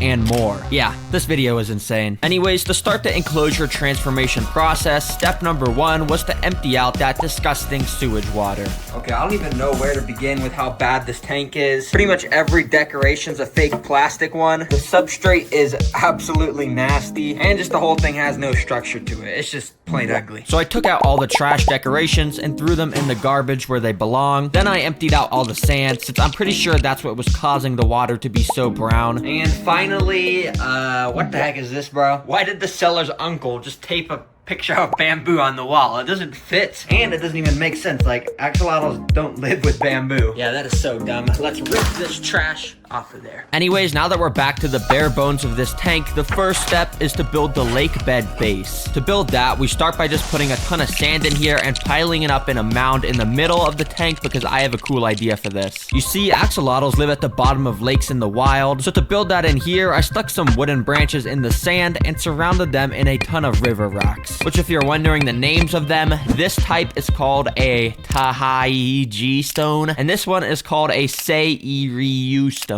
Yeah, I don't know who names these, but I would just call them smooth stone and rough stone. Those are better names. Anyways, I also want to cover these mounds in tons of aquatic plants, which if you've seen my channel before, you know these are extremely expensive. I mean, look at all these. This totals to $125. Please subscribe. Well, I forced myself to forget the price while I planted them around, and I made it look absolutely beautiful. I put the taller plants near the back of the mound and the smaller plants up near the front, since it adds some nice depth in here, or something like that. Alright, it's starting to look pretty good, but to complete the sides, this is where we're going to put the custom DIY builds. And you see, in the wild, axolotls like to hide in little rock caves because that's where they feel safe from predators. So I'm going to build a custom little cave on the right side, and to start that, I found this basket in my house. Oh, this is gonna work perfectly. Let's just get that out of there. With this, I started by getting out a heavy-duty saw and cutting a hole in it that would serve as the entrance to the cave. And then I quickly sanded down the rough edges and used my hot glue gun to start gluing these little thin gray rocks all around it to obviously give it that cave look. And after I was done gluing all those on, it actually looked pretty solid. But as you can see, some of the hot glue I used to connect it was still exposed, so I quickly covered that in some pebbles. Once I was done, I put the enclosure in, and it didn't really fit. So I took it out and rearranged some of the rocks and put it back in, and boom, perfect fit. There we go. I think that cave looks pretty good in the grand scheme of things, and yeah, it is a pretty small entrance to get inside, but obviously the rare axolotl is still a baby, so it should be able to fit in there just fine. Anyways, I finished it off by putting some plants right out in front and a couple big rocks on top to make it look more cavey. There we go. Everything's starting to come together well, but now it's time to design the left side. And if you guys remember, that first version of the tank had this big, ugly, like bamboo wallpaper along the back. But anyways, this did actually get me kind of inspired, and for the left side, I want to make it just like bamboo themed, you know? We got to keep a little bit of the original, because I guess it wouldn't really be transforming if we didn't. So let's get that done. For the first decoration, I of course got out some brown sticks of bamboo, so it'd be bamboo-y, you know? And on each stick of bamboo, I started to drill little holes. You see, axolotls like to have resting spots near the top of their enclosures. That way they can easily swim up and gulp air from the surface. So to build something like that, I got out some string and started to thread all the bamboo together. I kind of felt like a grandma doing this, you know, sewing away with a needle. Yeah, it was pretty fun though. Anyways, I hot glued the ends of the string so they wouldn't move, and boom, check this out. A bamboo hammock that the axolotl can rest on. In order to get it attached to the top of the enclosure, I once again used some hot glue to put on some little suction cups, and in no time it was complete. Alright, there we go. Check the hammock out. I'm sure the axolotl's gonna like to lay on this. And yeah, to complete this left side, we're gonna add a little more bamboo decoration. And so in the sand, I wanna put some live actual bamboo. It's curly for some reason, I don't really know why, but I'm gonna plant this in the sand. So I put each of the bamboos there under the hammock and covered it in a mound of sand. But I'm not done yet. I've been saving the coolest addition for last. And this next thing's gonna take this from a normal aquarium to, well, if I'm being honest, it's probably still gonna be kind of normal, but it's gonna be cooler looking. Now to build this thing, I first got out some giant plastic boards and glued them together to make one giant board. Then I covered it all with some black felt. Now you're probably wondering why I built this giant black platform. But basically the reason is because I can go and put it right behind the tank just like this. And then now what I'm gonna do is use these things called plant pockets, glue them to the back of that, and basically what this allows me to do is, you know, put plants in them, and we're gonna have some overhanging plants in here. But first I needed to go get the plants, so like always, I drove to Walmart. Okay, I'm at Walmart now, and look at this. Bro, this is usually where all the plants are. For some reason, they replaced them all with plastic Christmas trees. Who cares about these? I want my plants back. All they got is these stupid rose roses. Yeah, it turns out the plants are gone from Walmart for the season, so instead I had to go to a normal, boring plant shop and get the plants there. Okay, I was kind of sad that I had to abandon Walmart, but this was only like $50 for all these plants. Like, dang, that's actually a good deal. It's definitely cheaper than those aquatic plants. We don't talk about those, though. When I got home, I got out the plants and put them all inside their little pockets. And dang, check this whole thing out. It actually looks all right. Just don't go around and look at the back. Yeah, it's kind of curving, but honestly, it kind of gives a cool effect, and you know, it makes the plant leaves drip over the top. Anyways, now to complete the build, I just got to do some finishing touches, and what that means is I first filled it up with some cycled water and attached a filter on it. Okay, I've never used one of these filters before, but apparently it's pretty cool. I just got to go and plug it in down here, and dang, check this out. Look, it's like a waterfall. It makes a bunch of these little water streams. But I guess when I want it to be quiet, I can just go like that, and there we go. Can't really hear it anymore. Now I saved the best thing for last, this little gift present. Okay, this is actually cool what's inside. Basically, it's this little glass crystal ball with a hologram of an axolotl inside. There we go. So what you do is you put it on this little platform, and basically it just kind of glows there and changes colors. Anyways, this is now completely transformed, and it's time to not only add in the golden axolotl to his new home, but show off exactly what axolotls do during their days and show off how it can literally glow out of its temporary enclosure, and bada bing, bada boom, welcome to your new home. Right away, he started to explore around his new tank and eventually made his way into the cave I built for him. Okay, so the axolotl's in the cave right now, so this is the perfect time to test out some foods with him to see which he likes the most. And first up, I want to test just some normal fish food. Yeah, I don't know if he's actually going to eat it. It's fish food, it's not axolotl food, but let's try it out. So I dropped them in and let them sit for a little while, but yeah, he didn't really eat them, and he didn't even come out to take a look at them. A little later, the axolotl left the cave, so I got out the second food, bloodworms. But these are frozen bloodworms, so to make them,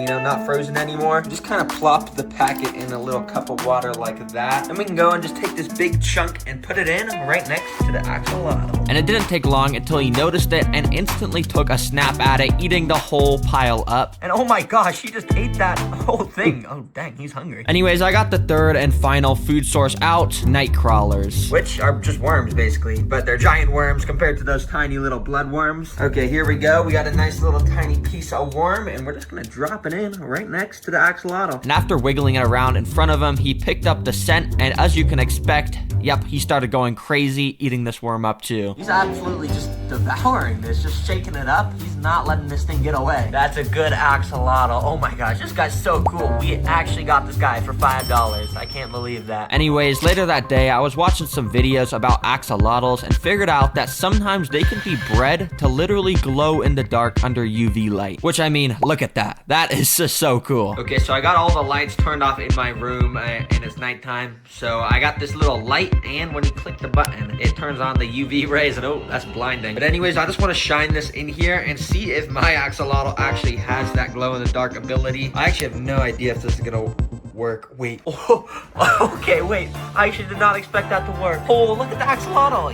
He's just glowing in the dark. Yeah, I don't really know what I expected, but it's actually pretty cool. So for whatever reason, if I can't find the axolotl, I just turn off the lights, click this button, and boom, you're found, buddy. You're never gonna be able to hide from me ever again. Also, by the way, I want to let you guys know, we're trying to hit 1 million subscribers before the end of the year, which you know is about not a lot of time. So I'm sorry guys, but I gotta pull out the statistic.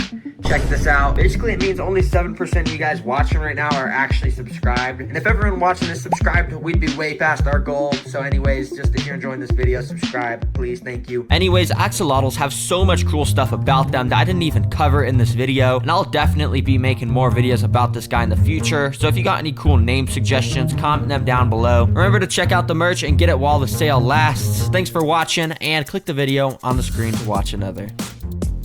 This is a toe biter. Yeah, might sound funny, but these little bugs live in lakes and spend all day eating everything they lay their eyes on. And to humans, they're known for injecting venom into toes, causing extreme amounts of pain.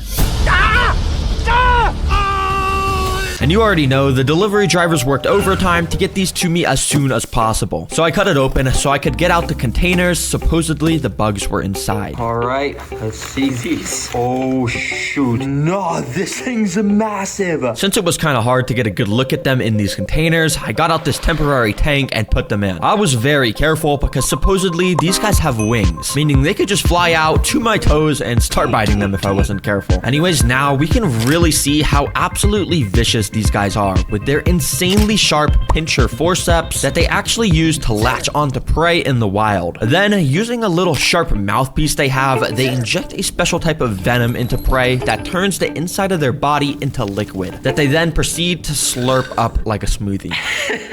Yeah, I really hope these guys don't escape while making this video. But anyways, let's just build them a home and keep them as pets. This can't go well, but the first step is to make the background of their home. To make this look good, I wanted to put this black board along the back. That way the tank would have more of this dark feel that matches how creepy the toe biters are. Then I got out some spray foam. Yep, wouldn't be a Terra Green video without it. But this time I used the foam to connect all these pieces of cork bark along the back to add some sort of natural feel to it. I even went and covered all the excess spray foam with some dirt so it wouldn't be as ugly. But the coolest thing is, as you can see, is I actually hid some of these plant pots along the top. Basically, it's gonna allow me to plant some beautiful plants in here, and it's gonna be super luscious by the end of the video, probably. But to really complete this backdrop, we need to add these. These are called sticks. Yep, and we're gonna put these along the back wall. If you didn't know, sticks are really cool because they grow from trees, and they're actually made of wood. I'm just kidding, guys. I know you guys all know what sticks are.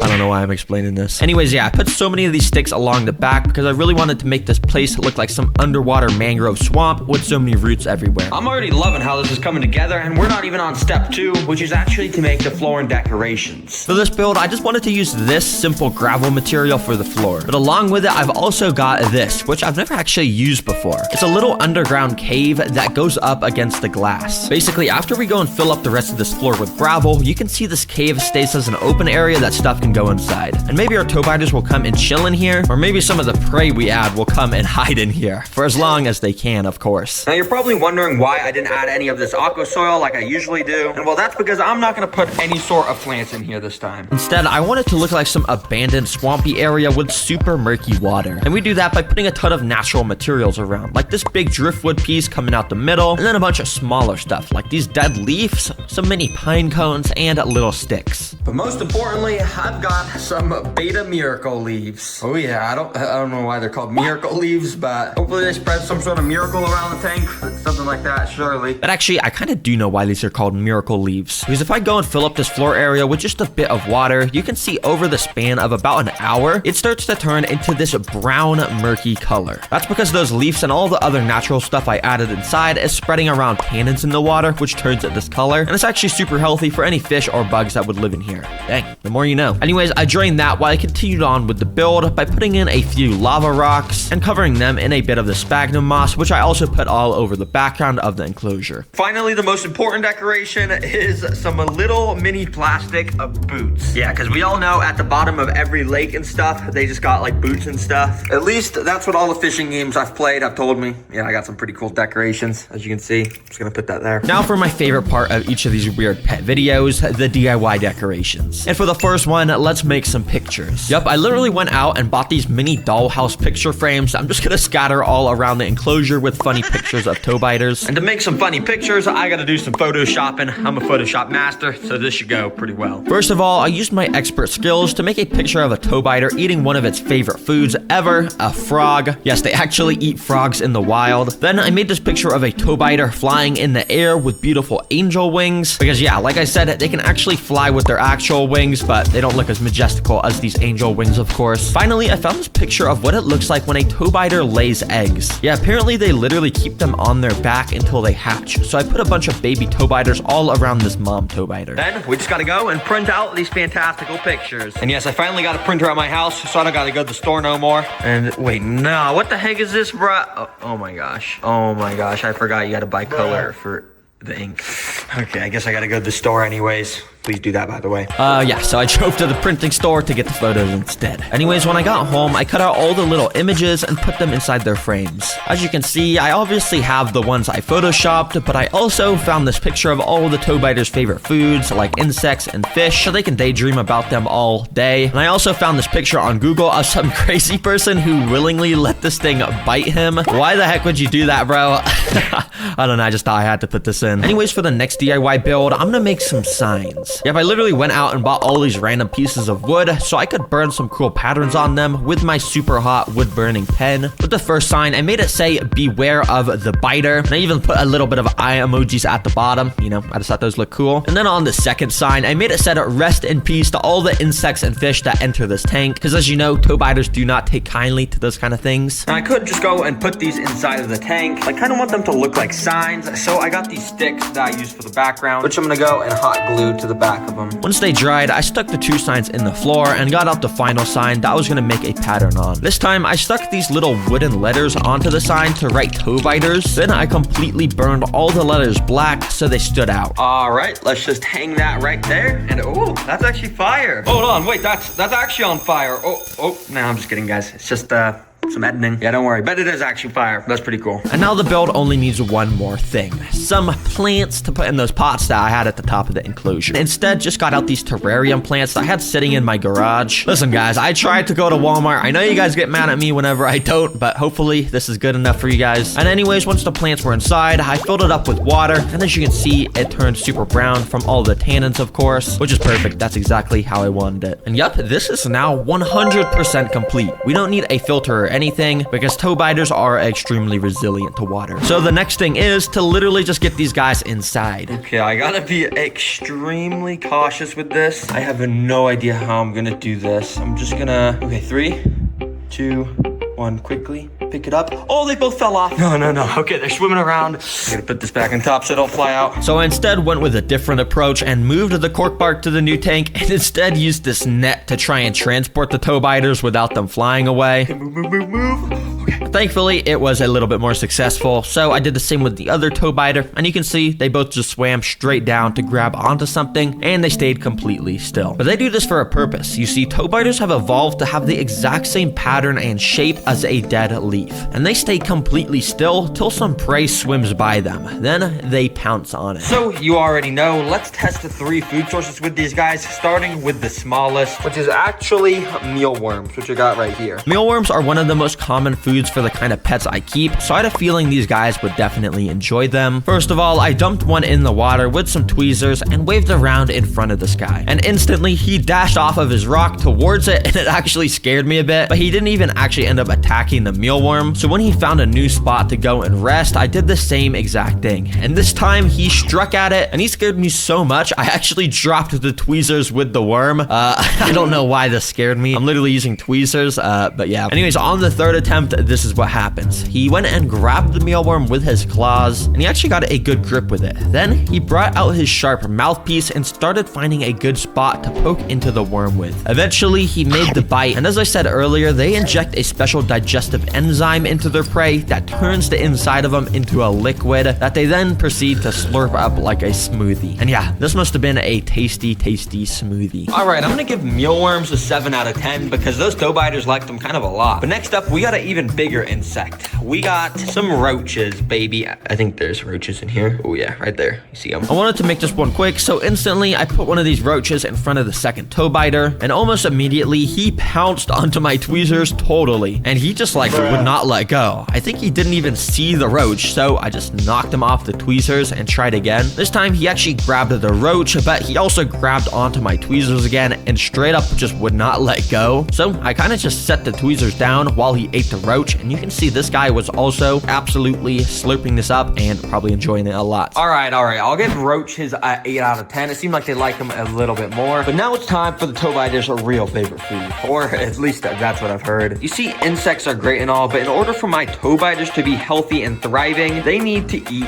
fish because that's what they eat in the wild mostly. And thankfully online, there's tons of websites that sell feeder fish just for this purpose. So I bought 2 of them so we can get our pet toe biters their proper nutritions. The next day, they got delivered, so I got them ready to feed. All right, let's do this. And I even got my GoPro so I can get some nice underwater shots of these toe biters eating. Let's dump one of these fish inside. The fish that I had put inside immediately started swimming around. But little did he know that this was the home of my pet toe biters, which were secretly sitting right next to him, watching his every move. And only a couple minutes later, he got a little too curious and started swimming near the toe biter. The toe biter was preparing to strike, but he had to wait for the perfect opportunity in order to not scare the fish away. And when the moment was right, he pounced off the rocks and missed and scared it away. Bruh, come on, I thought you were a master hunter. So instead, 5 minutes later, I decided to just help him out by feeding him with some tweezers. There you go, boy. Hope you enjoy. And yeah, this seemed like it was probably his favorite food, and he would not let go. But since it's easier and nicer to feed insects, I'll mostly stick to them, and I'll just have fish be a special occasion for when they need the proper nutrients. Anyways, this is pet toe biters. Hope you guys learned something new. This is a $100,000 two-headed snake that literally has a different personality in each head. And I'll be showing you why this is the most expensive snake on Earth, along with a $25,000 largest snake in the world, all the way down to a literal $1 snake. Yes, so this first snake I was actually able to buy for only $1. Just from some guy on eBay saying he just wanted it gone. But this snake inside is looking extremely weird. I gotta get a closer look at this. So I opened up the container to reveal that my suspicions were correct. This thing looked extremely abnormal. It literally didn't have scales like a normal snake would, and in fact, it looked more like a mutant worm. But little did I know that these things have some of the scariest mouths out of any animal on Earth. Yo, and this thing is like slimy. Is this even a snake? Now, I was right to be suspicious because when I went to scan a picture of this into Google, it told me that indeed it was not even a snake. It said that this is actually something called a giant Mexican Sicilian.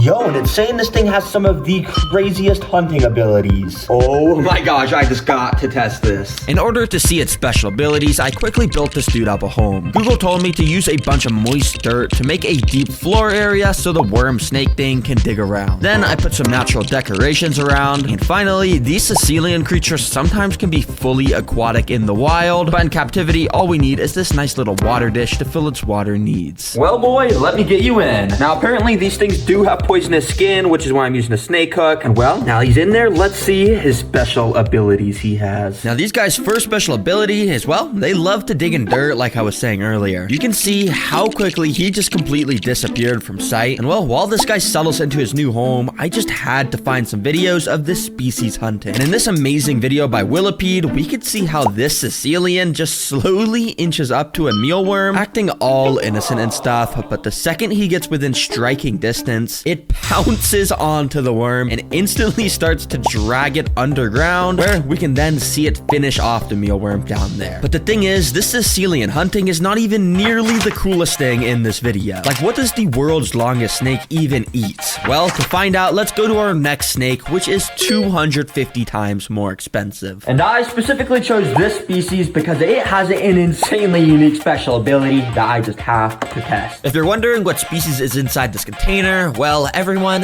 this is a Western hognose snake. And yep, it actually costed exactly $250. The prices in this video are not a lie. But anyways, these things are freaky because the patterns on their back almost look identical to the patterns on a rattlesnake. It has almost the same color too. But the main characteristic that makes this thing stand out is its nose. That, well, kind of makes it look like a hog, apparently, hence why they are called a hog-nosed snake.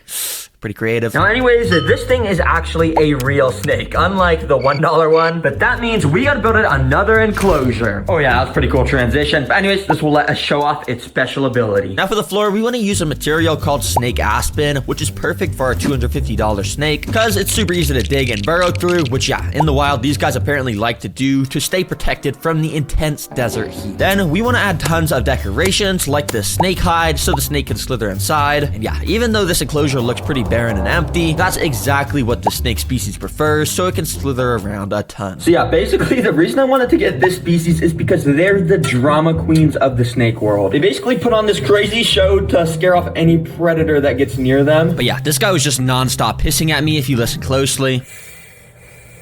So I decided to pick him up with tweezers and moved him to the new enclosure. Okay, there we go. Jeez Louise, you are a feisty fella, Mr. Snake. But the thing is, I didn't even get to show off its coolest special ability yet. Let me try and do that. Unfortunately though, before I could show you that, the snake decided it was time to go for a little burrow. Yep, like I said earlier, this is something they do to hide from the intense desert heat. This is not their main ability though, but it's just kind of cool to see that they can do this like our first one. And yes, I actually do have a heat lamp that will recreate the desert heat. I just don't have it set up right now because it makes it easier to film without the roof on. Anyways, I dug up the snake so I could show you guys its special ability. First of all, why don't you take a look at his head? If you look very closely, this snake's head has actually gotten like 2 times as big as it was before. They're actually able to puff out their cheeks when a potential predator is nearby to mimic a rattlesnake's head shape. It's also sort of similar to how cobras make their neck come out to look bigger. But the main thing the snake does to not get eaten is it actually plays dead. So while the snake slithered to darkness so he would feel safe, take a look at this footage of when this guy went up to a wild western hognose snake and he started to put his hands near it. Almost instantly, the snake decided to play dead, so it flipped on its back and started to give the funniest performance I've ever seen.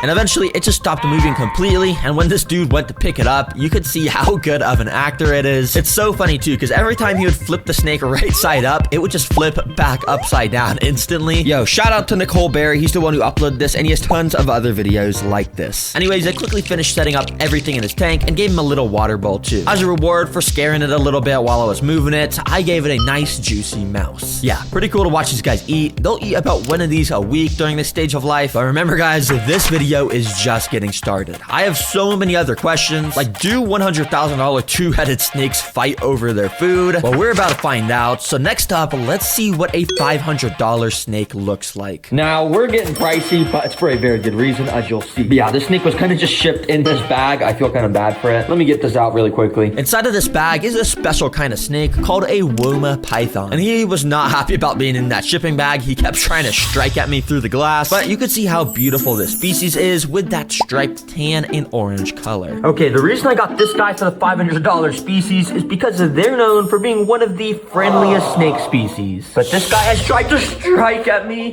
a lot. But yeah, I guess he's just super stressed from the shipping. Obviously, I don't want this guy to be stressed or angry at me, so I put this box over the top to give him some nice darkness, and I went and put him in a secluded and warm part of my house while I built his home. Now I'm just gonna speed run this build in order to not bore you guys, but yeah, it's basically the same as that last enclosure, only this time I put way more wood and branches so the python would have some area to climb over. And these guys can get big, so that's why this enclosure is pretty massive. Anyways, I got the snake right here. Let's give a check on him. How are you doing in there? And okay. If you don't know what the brown stuff on the floor is, well, it might be poo. But no, that's actually a super good sign, because if you didn't know, when the snakes are in their shipping containers, they don't go to the bathroom at all. But the fact he's just let it all out means he feels a lot warmer and safer now, and that's good. I'm happy you're feeling a little bit better, buddy. And to make sure he felt even safer, I went and moved him into the enclosure. I still didn't really feel comfortable enough to hold him based off how much he wanted me dead. But yeah, pretty simple stuff, and he went to go slither to safety. He was definitely starting to feel less stressed. All right, the main reason I wanted to get the friendliest snake species in the world is because, as many of you know, my mom is like scared of all the pets I get. So I was thinking this was gonna help her cure her fear of snakes. But little is she gonna know when we try to feed it, this guy, he's not so friendly right now. All right, Mom, can you come in the garage? Hi, I just got a new pet to show you today. Okay. So why don't you come over here and just take a look in this tank and tell me what you see. Oh my gosh. What kind of snake is this? That's called a Woma python, and I wanted to get this species because it is the friendliest species in the world, yeah, actually. right. It looks like it's crazy, like it's just gonna strike any second. Yeah, he is kind of mad right now, but I want to cure your fear of snakes, basically. So Nope, I need not- you to feed it. No. All right, go ahead, stick it inside. Shaking. All right, this is the first time you fed him too, right? Yeah, he's super hungry. That's the main reason why he's so angry right now. All right, he's coming, he's coming. No. Come on, eat it. He looks hungry. You can see the hunger in his eyes. Oh my gosh. Are you scared right now? Yeah, a little bit. This is supposed to cure your fear, though. Make some mouse noises. Maybe you can trick him. Nice. Yeah, this dude was taking a while to eat, but eventually we caught this. Maybe if you just like, don't drop it, but like move.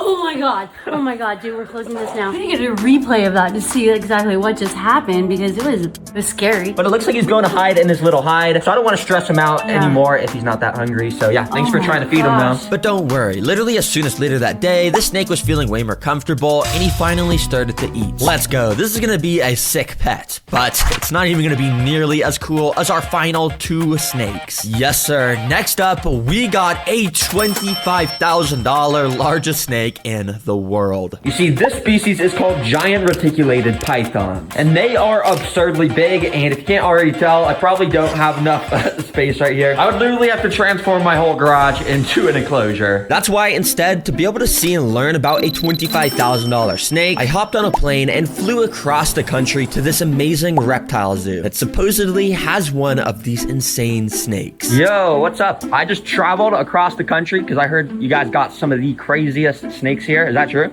We do. Oh my gosh, you gotta show me. Okay, you want to see him? Yeah, let's go. All right, let's go. So I followed her across the zoo, and this place was crazy. They had animals everywhere, including literal alligators. Oh my gosh, what am I getting myself into? But eventually, I got to this area here and waited while she brought out the $25,000 snake. Oh my gosh, this thing is insane. Yes, this is the giant reticulated python, an absolute beast of a snake. And honestly, I was kind of even scared to stand near it. This thing could easily take me out if it wanted to. This is actually just kind of crazy to stand by. I can just touch it. Like, this is bigger than my hand. What? So how long can this species kind of get? I mean, like, is this like the longest species in the world? Yeah, so they in the wild have been measured up to 30 feet. Yup, imagine being outside and just seeing a snake over 30 feet long. I would instantly run away. But before we figure out the exact length of this specific snake, I wanted to try and hold it. But if you couldn't guess, it was insanely hard to do with just one hand because of this snake weighing a minimum of 150 pounds. But despite its massive size, you could tell the snake was being extremely friendly towards us and not biting us or anything. Very interesting. So how long does it take for one of these snakes to get this long? Like, It depends on how you feed them. But normally about 7 to 10 years, something like that. so wow, this thing is 10 years old, and how small do they start? I mean, do you have like an egg or something? Like we can show how it hatched? I actually do. Do you want to see it? Yeah, let's go see let's that. Go see it. So she brought me over here where they have tons of these trays full of eggs. Yeah, they keep them in these containers to make sure they have the perfect level of heat to hatch. Yeah, she showed me what one of them looked like, and it's just insane how a snake can hatch out of something like this, then eventually one day be this big. That's a massive size increase. So yeah, what do they eat to get this big? Well, I don't know if you're going to want to hear it. They eat about a 10-pound rabbit. So they just eat giant rabbits. Like, how big would it be? Like, can you show with your hands?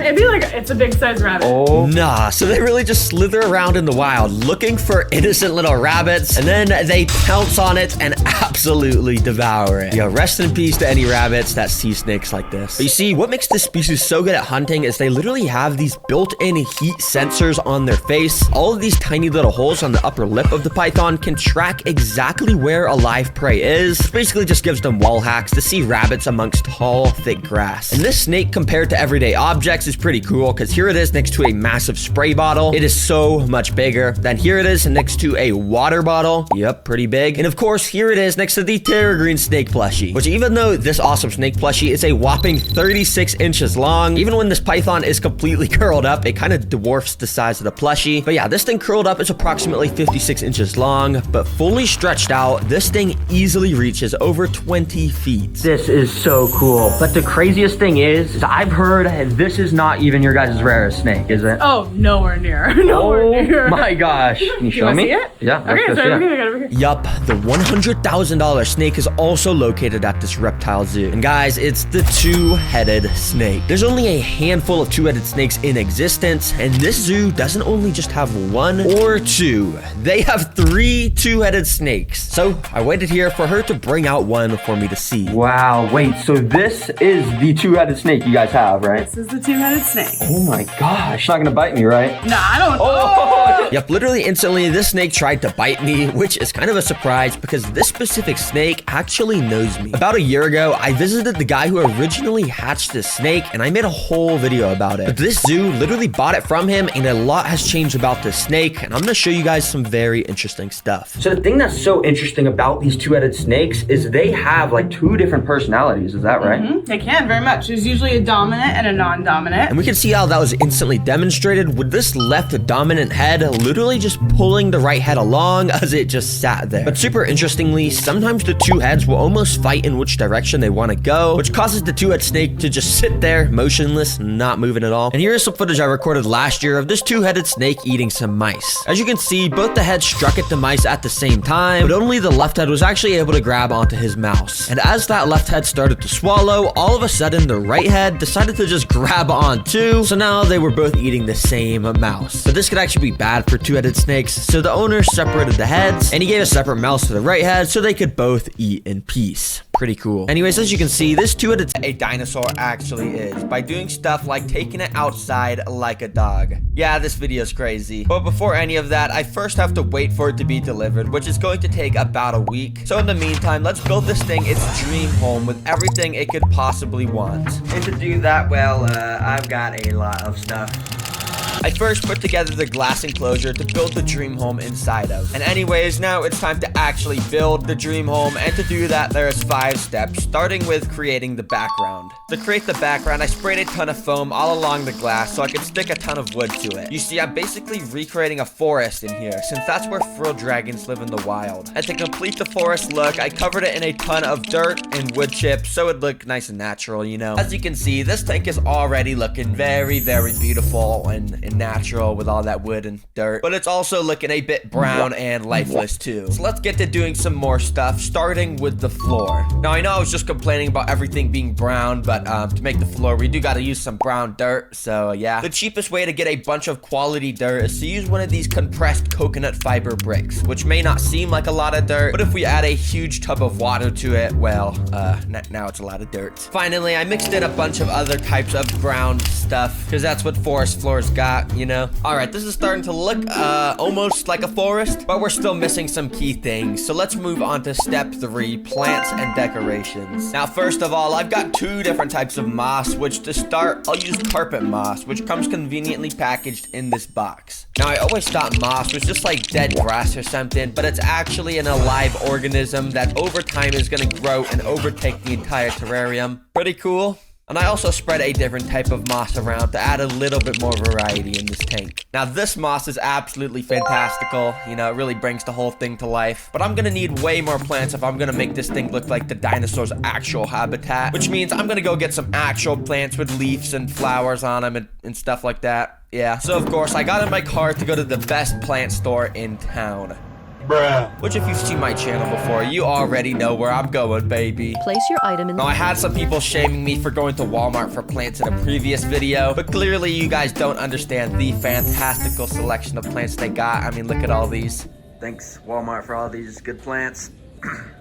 So I got a couple small plants, and I also got one big one that should make the dinosaur nice and happy. And while I was walking around there, I also saw they had some plant Lego sets, which, you know, I like Lego, so of course I bought some, baby.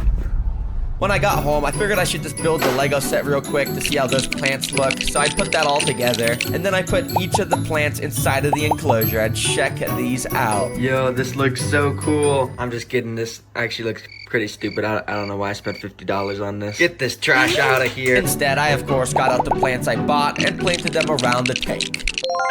There we go, this tank is starting to come together well now. But in order to complete the decorations, I need to add a huge piece of wood that goes diagonally from the bottom of the tank to the top of the tank, so that the dinosaur will be able to have easy access to the heat lamp that will be at the top. And this is the only wood I have right now. Definitely not enough to get to the top. So in order to get some more wood, I went outside to find some. Okay, so I basically just need to get some sort of branch that's nice and thick and long, and that's kind of too thin. I need something that's not going to snap under the pressure of the dinosaur, and yeah, that one kind of sucks too. But oh, this one actually looks pretty good. Look at this. My hand kind of wraps around it. That's good thickness. So I went inside and grabbed the biggest knife from my kitchen, and I got to sawing. This should only take like 30 minutes.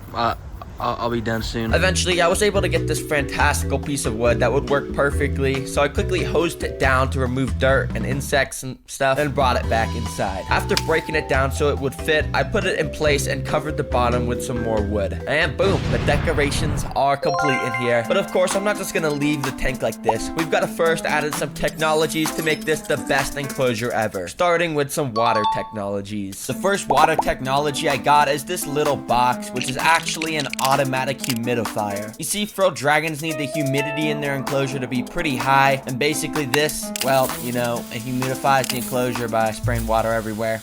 Nice. The second water technology I got is extremely high tech. It's a water bowl. Yeah, so you know the dinosaur can get a drink of water and stuff.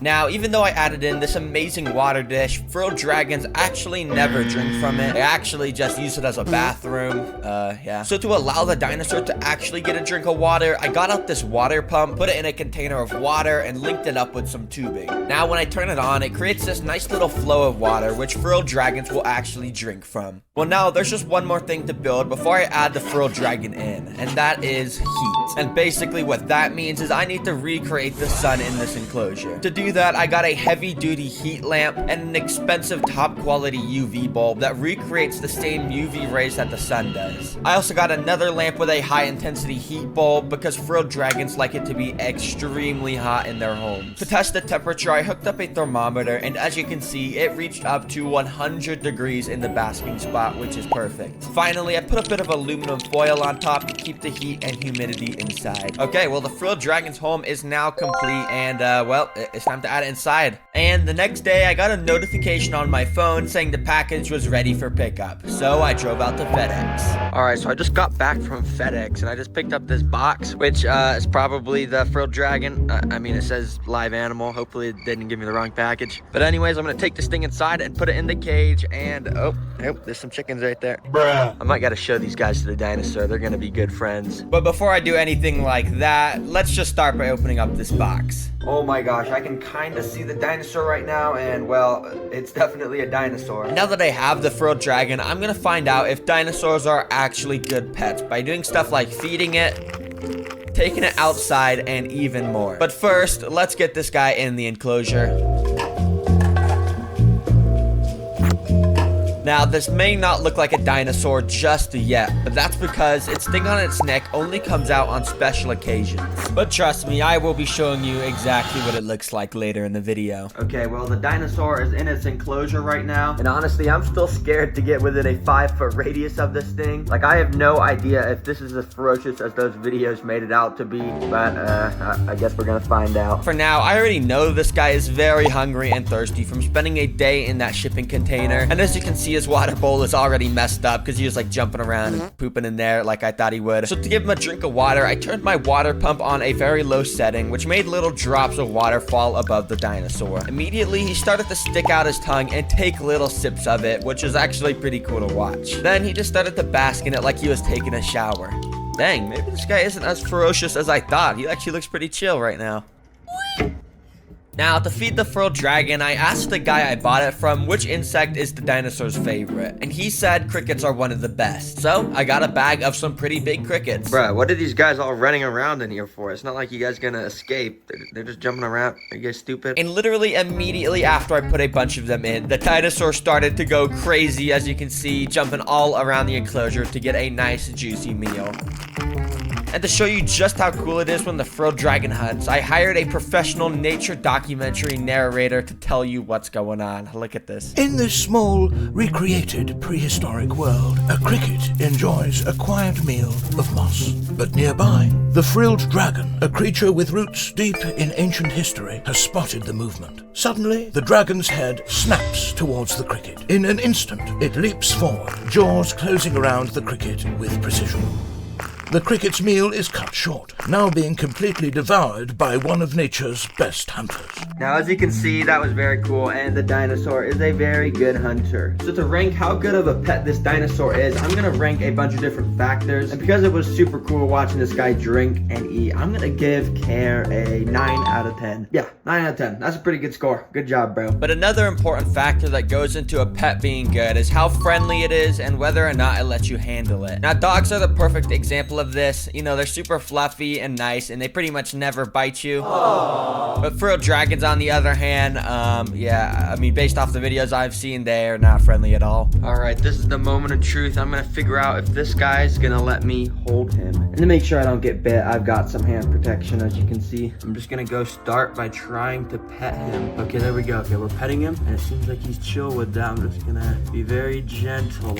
Oh, Woo! Okay, I got very scared there for a second, but... So yeah, I was too scared to pick him up with my hand, so I just picked up the log he was sitting on. There you go, good boy, good boy. Okay, we're doing it. Okay, so we're just gonna start by putting him on the kitchen table. Let's see, stay right there. And there we go, look at him. When he's out of his cage, he's doing good. He's just sitting there. Dang, but he's actually being a good boy. And the craziest thing is you see the frill on his neck. It hasn't even come out yet. So usually they put the frill out on their neck when they're super angry. But this guy, he hasn't even put it out once. He's like super chill with me. So he's just letting me pet him. He's a good boy, bro. And since the dinosaur was doing so good just chilling inside, I decided I would try and bring him outside to let him explore the world. And I'm outside with the frilled dragon. Look at this. He's just basking in the sun. This is awesome. It's actually pretty cool. He's like blending in with the log. I'm pretty sure he does that to avoid any birds of prey. Because normally in the wild, they're like scared of birds attacking him. But right now, he's just blending in with the log. He's not even scared at all. And like I said, I was going to show the frilled dragon to the chickens. So I don't want him to get too stressed out, but I'm just gonna kind of let him see the chickens. You see them over there? Yeah, you see the chickens? Aren't they so cool? Oh, they look pretty scared. And oh, okay, they're just running away. Yeah, I think they're scared of him. Okay, I'm just gonna bring him back inside. That actually went very well, and the dinosaur didn't even get mad at me once. But to be fair, I was too scared to hold him. So because of that, I'm giving friendliness a 7 out of 10. And now for the final thing that determines how good a pet is to see the reaction of my mom. So yeah, I'm gonna show it to my mom. But real quick, I just want to let you know that only 5% of people are actually subscribed. And I know every YouTuber says this, and I said the same thing last video, but it is a real statistic. So please just subscribe if you like this video. Thank you very much. Mom, can you come in? Have you seen my new pet? No. Alright, so the lizard is in this giant enclosure right here. Do you see it? Yeah. So yeah, it's basically right there. And, or do you know what kind of lizard it is though? It looks like a little dinosaur. A dinosaur, what? Yeah. Yeah. That's why I got it. It looks like a dinosaur. And guess how much it costs? I don't know. It cost $800. No, it did not. It cost $800. It's not even funny. It did. But this That's is the new. crazy. This is the new addition to the family. All right. What's his name? Doesn't have a name. No, Mr. Alright. Prehistoric. You wanna name him Mr. Prehistoric? Prehistoric. That's a stupid name. So what do you rate it out of 10? You're pretty cool, Prehistoric. 10. 10 out of 10? 10 out of 10. Okay, bye. Thanks. So she actually ended up liking it and gave it a 10 out of 10. That means the average score for the pet dinosaur is 8.7 out of 10. So that means this is actually a very, very good pet. I recommend it to anybody that can afford it, which is nobody, because who's gonna spend $800 on a lizard? Anyways, I know I said that the dinosaur would be showing his neck frill a lot in this video, which he hasn't yet. So to try and make him do it, I got a scary picture on my phone and showed it to him. And he didn't really care. So I tried getting another picture of a bird predator this time, which yeah, he didn't care about that either. So sorry guys, I lied. Mr. Prehistoric is not going to show his frill in this video, but that is a good thing anyways, because it means he likes me and he isn't stressed at all. So thank you everybody for watching. Today we figured out that dinosaurs are actually very good pets, which is pretty cool. Yeah, make sure you subscribe, click the video on the screen, and yeah, bye. Who's a good boy? Who's a good boy? You're a good boy, bro. All over the glass, and none of the stuff a snake would actually need. Hey, $55. It's honestly not that bad of a deal. Let's go save this snake. So I drove out to the cellar and bought the tank for $55. Okay, I just got this in my car, and I've got to take this home quickly to make sure the snake inside is healthy. And if it is, I'm going to revamp this trash into a dream home to give the snake inside his best life. I've got no time to waste. Let's go.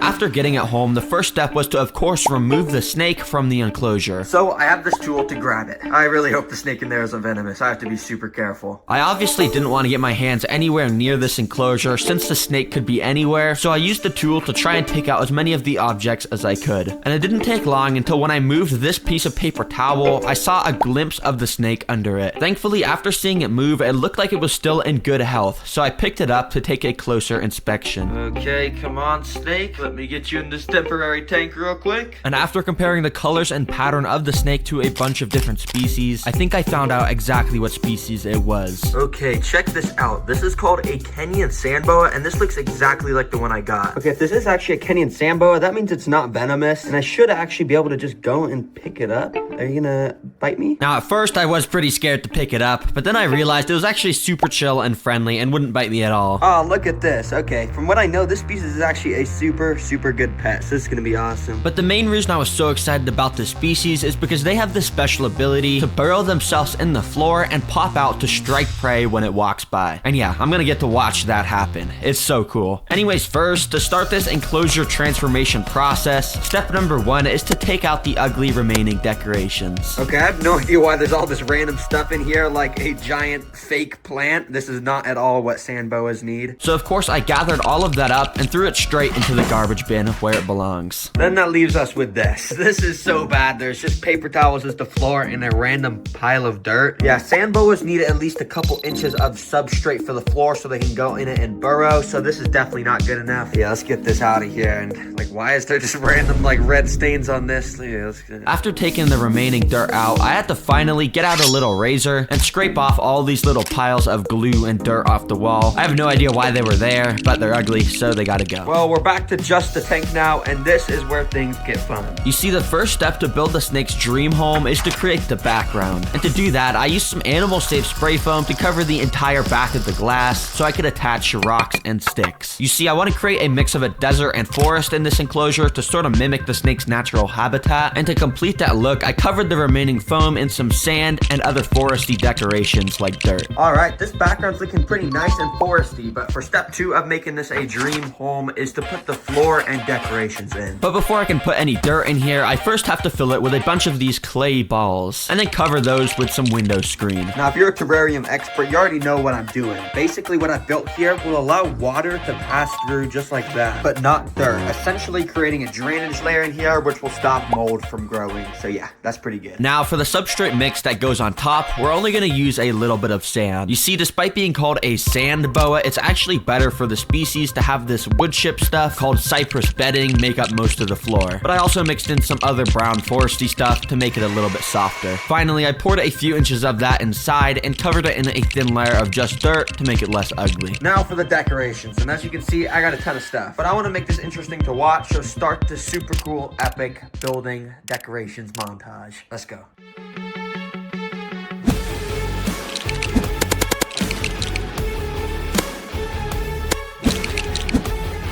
Yeah, that was pretty cool. But now you're probably noticing that the left and right sides of the enclosure are looking pretty barren and empty. Well, that's because step number 3 is to put DIY decorations there. First up, the left side. Here, I want to build a giant massive tree trunk that looks like it has leaves and stuff coming off of it. And to do that, I went and gathered all the wood I had in my house into a big container so I could easily access it. This is all just leftover wood from previous videos. Yeah, sometimes I buy a little bit too much, but today it's gonna have a use. Now, I didn't have much of an idea of how I would do this, but I figured I would just start by using spray foam to connect little pieces of the wood together, and then I continued to stack the wood up to make it look like the trunk of a tree, and then I stuck some branches onto it. Alright, this is a little bit looking like a tree trunk. I still gotta go and cover this exposed spray foam, but for now, check this out. It's just a bunch of carpet moss. And I'm basically just gonna attach it to the tree so it looks like there's a bunch of leaves coming off of it. Should look pretty good. Let's do that. And so using my hot glue gun, that's exactly what I did. After putting the moss all over it, I covered most of the exposed spray foam with some dirt and then glued a couple actual leaves hanging from the tree. Alright, this looks just like a tree, and we're done. Oh. Yeah. Anyways, that means we can move to the right side DIY decoration. And to start that, I've got the base right here. This is a normal cave decoration that you could buy for snakes to hide in. But I ended up getting out some real rocks and using more spray foam to attach them all around the cave. You know, I didn't want it to just look like a normal boring decoration that I bought. So yeah, this made it look nice and natural. Alright, there we go. A nice little rock cave. And as you can see, it's pretty deep and dark in there. Wait, let me see if I can turn on my flashlight. Oh yeah, I got the light on and look at that. You can just see down in there. It's nice and pretty cozy. How about this thing's gonna like to go and hide in there? But now for the final step to finishing this foresty dream home is to get some plants. Alright, and as usual, I don't have any plants, so let's go to the plant store. Okay, I'm at the plant store, and as you can see, they got a nice, beautiful selection here, but I actually just need to pick out, like, the smallest ones I could find. Okay, here's the small section. Let me just pick out some of this grass stuff. Oh, I'm gonna get this little one here, and oh man, I was just gonna get 2, but I'm just gonna let myself go crazy. Let's get this one too. After driving home, I got the plants out and put them around in the enclosure. But after doing that, I still felt like there wasn't enough greenery, so I got some of the carpet moss from earlier and scattered that around too. Alright, and now to finish this off, I just want to put a nice heat bulb right there, and then put a UVB bulb right next to it. And as you can see, looks pretty good. Got those going. As you can see in the basking spot under the heat lamp, it was a nice 90 degrees. And over in the cooler side of the enclosure, it was about 75 degrees, which is perfect for the snake, so it can decide how hot or cold it wants to be. Well, anyways, this enclosure has been completely transformed from that pretty trash home into a chunk of nature that I think the snake is gonna enjoy a lot. All right, well, I guess let me just take these paper towels out. I've just been keeping the Kenyan sand boa in this temporary enclosure, and oh, look at you. All right, so I'm just gonna go and pick them up just like this. And welcome to your new home, boy. I hope you like it. Oh,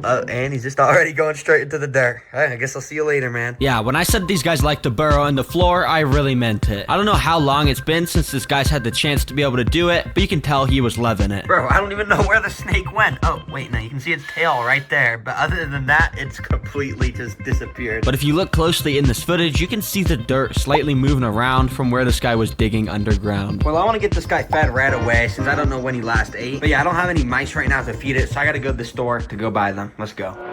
All right, I'm at Petco right now, and let me just find the frozen mice section. Okay, here they are. And as you can see, they got all these just kept in little bags like this small rat. But since my sand boa is kind of small, let's just get some of these super small fuzzy mice, which are like the size of my thumb. Okay, let me get like 3 of these. When I got home, I let water run over one of the frozen mice to thaw it out, and once it was thawed, I took it out the package to feed to the snake. All right, well, I've got the mouse here, just grabbing it by the tail with some tweezers, and let's just see if the snakes can go in and eat it. The snake was somewhere burrowed in the floor, so I just laid the mouse on top and waited about 10 minutes to see if maybe it would pick up the scent or something and eat it. But after 10 minutes, I saw literally nothing. Okay, well, clearly having the mouse just stay still is not working, so I'm gonna pick it up by the tail again and just kind of start shaking it up and down on top of the dirt, and I'm hoping this is gonna create little vibrations, which will set off the snake's predator instincts, and it'll come pop up, hopefully sometime around now. Hello? So I did that for about 5 minutes, and unfortunately not even that worked. But I think I knew why the snake wasn't coming up to eat. So to fix the problem, I drove to Petco again, and this time came home with a way smaller mouse. So I did that same thing with the smaller mouse and wiggled it above right where the snake was, and immediately this happened. Oh, yo, it just ate it. Okay. I was trying to do that for a while, but look at that. That was so cool. It just popped up out of the dirt, and oh man, imagine being a live mouse and you have to deal with that. And as you can see, it didn't take long for the snake to start expanding its mouth so it can completely engulf the mouse. Yo, look at this snake, bro. He is just going crazy. I can't even film this. His body's just wrapped around the mouth. You can even see his mouth. Oh my god, that is so cool to watch. You see, because this is a boa, they wrap around their prey to constrict it. Even though it is we've all seen piranhas in movies depicted as these crazy evil fish that will eat anything they lay their eyes on. But despite how deadly they're made out to be, for some reason, you can legally buy them to keep as a pet. So I'm gonna buy 6 piranhas, build them a home, and test to see if they're actually as vicious as the movies made them out to be. Meaning, yes, I will be putting my hand inside of their tank. What could go wrong? Let's just buy this thing. And so literally the next day, the delivery van dropped off the package that supposedly had the cold-blooded killing piranhas. That was fast. I'm hoping all these guys survived the shipping, since as you can see, it's pretty cold out. But anyways, let's get these inside.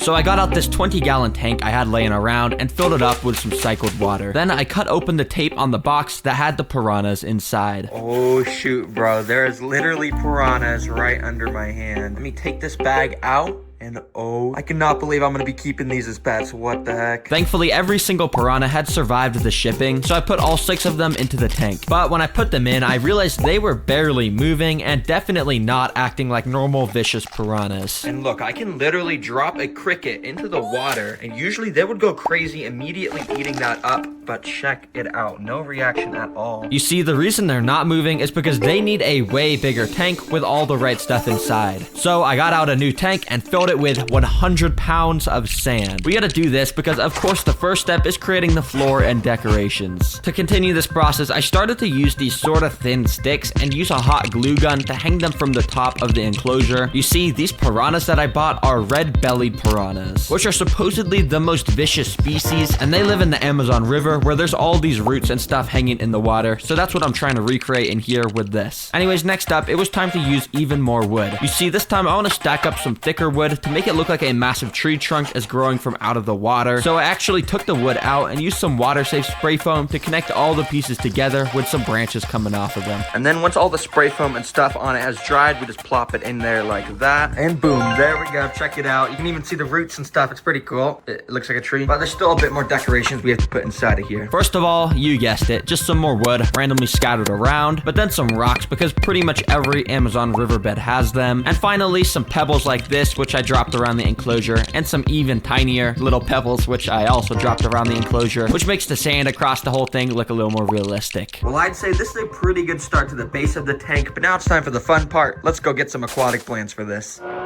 Okay, I'm at Petco, and I'm not gonna lie, the aquatic plant section is looking a little lousy today. Pretty much all these plants are like dead. Bro, no way I'm paying $10 for a dead stick with a little leaf. But let's buy all the ones here that are alive like this. So I picked out all the good plants and even found this little cool vine one, which of course I had to get to.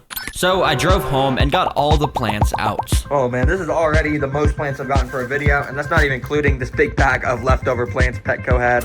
Anyways, I went and put each of the plants in the sand across the tank and filled it up with a bit of water. That way the roots of the plants could stay nice and moist while we continued building. Oh, and I almost forgot the most important part, this vine thing. Let's just put this across the branches like that, and oh yeah, check it out. It looks like a vine. Well, next up, as you can see, I've left this little area here empty. That's because I want to build a graveyard here with a ton of skulls and stuff because apparently piranhas are deadly. So I drove out to buy some. Okay, I'm at PetSmart first, and I found this skull decoration, so I'm gonna get that. Ooh, and they got a tiny little animal skull. I'm definitely gonna get that too. So I bought those and a couple more decorations with skeletons on them. Then after getting home, I put some of the larger skulls around in the sand. I even replaced some of the rocks in the back with them so this place would look extra spooky. Then with these tiny little skull beads, I'm gonna go and plant them around in the sand, just like that. Then I'm gonna sprinkle a little bit of sand on top so it looks like they've been buried. And there we go, check the graveyard out. It actually looks pretty good. Bunch of skulls on the floor, all those other big skulls. Yeah, I like it. And now finally, to finish this tank, we gotta do the DIY technologies. And for the first one, I have one of my coolest ideas ever, but I had to go buy more stuff at the store. All right, it's been a while since I went to Walmart in a video. You guys were kind of getting mad at me in the comments, so I'm sorry. I'm returning to my basics, don't worry. And the reason I'm at Walmart is because I gotta get a bunch of food that the piranhas are gonna like. So I got some beef, sardines, tuna, and bone broth, and also got this tiny little blender. After driving home, I threw all that food I just bought into the blender and blended it up. After it was done, as you can see, it turned into this nasty liquid stuff. But anyways, I sucked the liquid up into this syringe thing and brought it over to the tank. Okay, this might seem kind of complex, but it's actually genius. You see, I can basically squirt some of this around in the water, and it just spreads the scent around. And what I'm gonna do is attach it to the side of the enclosure, and whenever I want to get the piranhas mad and in hunting mode, I just squirt a little bit of this out the end, and it'll make them go absolutely crazy. So I attached that to the side of the tank with some glue, and then it was done. And now the next technology is these two water pumps and some bubble walls that I started to set up across the whole back of the tank. You see, right now, this stuff does nothing. But once I fill up the entire tank with some cycled water, which took a long time because of how big it was, check out what it can do. All right, now if I go and plug in these pumps, as you can see, it starts to make bubbles at the back of the enclosure. Yeah, it's pretty cool. But basically, this little air pump just blows air into this tube, which goes into there. But what I could actually do is unattach that and just blow into this myself to make bubbles.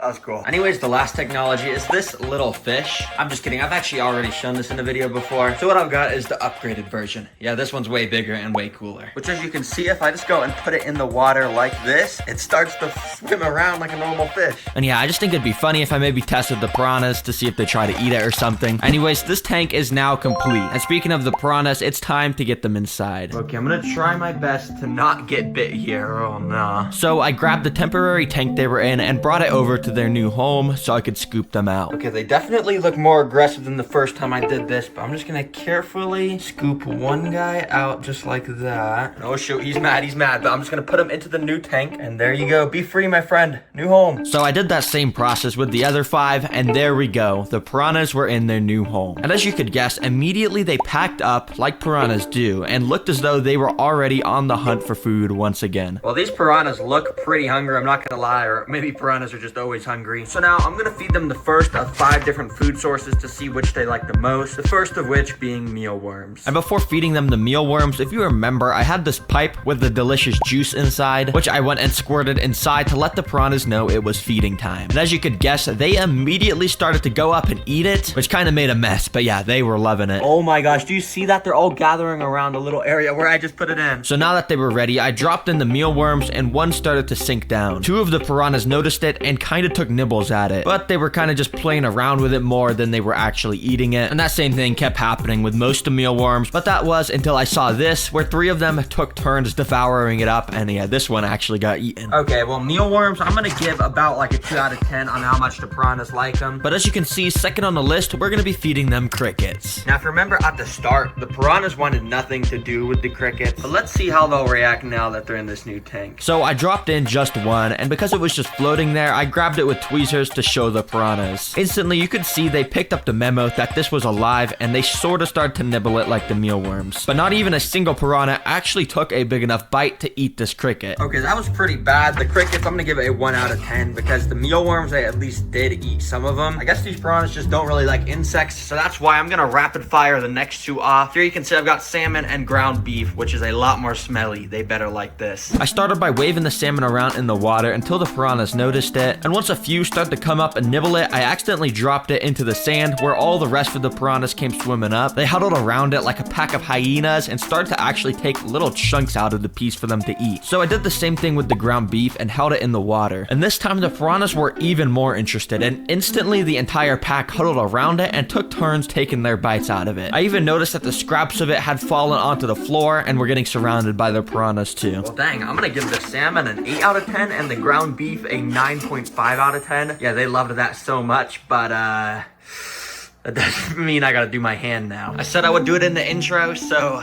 you know, let's just do it. 3, 2, 1. Let's go. Start the timer. Let's see how long I can keep it in here. Right away, nothing really happened because none of the piranhas were near my hand. But I knew this was kind of cheating, so I moved my hand closer, where right away, one sort of noticed me and actually started to chase my hand as I moved it away to avoid getting bit. So of course, I moved my hand back over to the pack, where some of them definitely got sort of close to biting me, but they were nowhere near as aggressive as they were towards the beef. You see, it's actually a common misconception that piranhas are evil towards humans like all the movies say. But to be honest, if you're a viewer watching this, I would not personally. If a black widow walked into a Venus flytrap, what would happen? Would the trap close on top of the spider and eat it whole? Or would the black widow be able to use its venom to squeeze its way out? Well, I'm gonna be testing just that, along with tons of other insect types to see how strong Venus flytraps really are. Now, to get a Venus flytrap, I got the traps delivered in the mail. After taking them out, I separated them into cheap and expensive. You can see the cheap Venus flytraps actually gave me quite a lot for just $10. And the traps themselves did look pretty healthy, big, and had that signature green and red color. Nice. However, over on the expensive side, you can see these are a bit different. They're not even packaged at all, and they look way more natural with moss all around the dirt. However, the main difference in these ones is that they're basically fully red. Like, they literally look like an apple. I've never seen Venus flytraps like that. But other than that, these traps mostly look the same, and hopefully at least one of them will be able to successfully trap a black widow. But before we test the black widow, we also got some other insects to test, starting with a fly. Thankfully, I'm a weird bug guy, so I just got a container of a bunch of flies, which might actually mostly be dead, but I think some are alive in there. First of all, let's get the plants in their testing chambers, and we'll be testing the strength of the cheap $10 traps first. Without wasting any time, I just put in a single fly and put 30 minutes on the clock. And if it gets caught before the timer's up, I'll add in some more flies. But instantly, as you can see, the fly started to climb along the glass to try and escape. Thankfully though, I've sealed this enclosure shut, and once the fly realized that, he ended up going back down to the floor. Now this is where things get interesting, because the fly landed on one of the pots with all of the Venus flytrap plants. What makes Venus flytraps so effective is actually their nectar. Just like normal flowers, these traps also produce nectar around this little green lip part of the plant. And basically what it's designed to do is lure hungry insects in,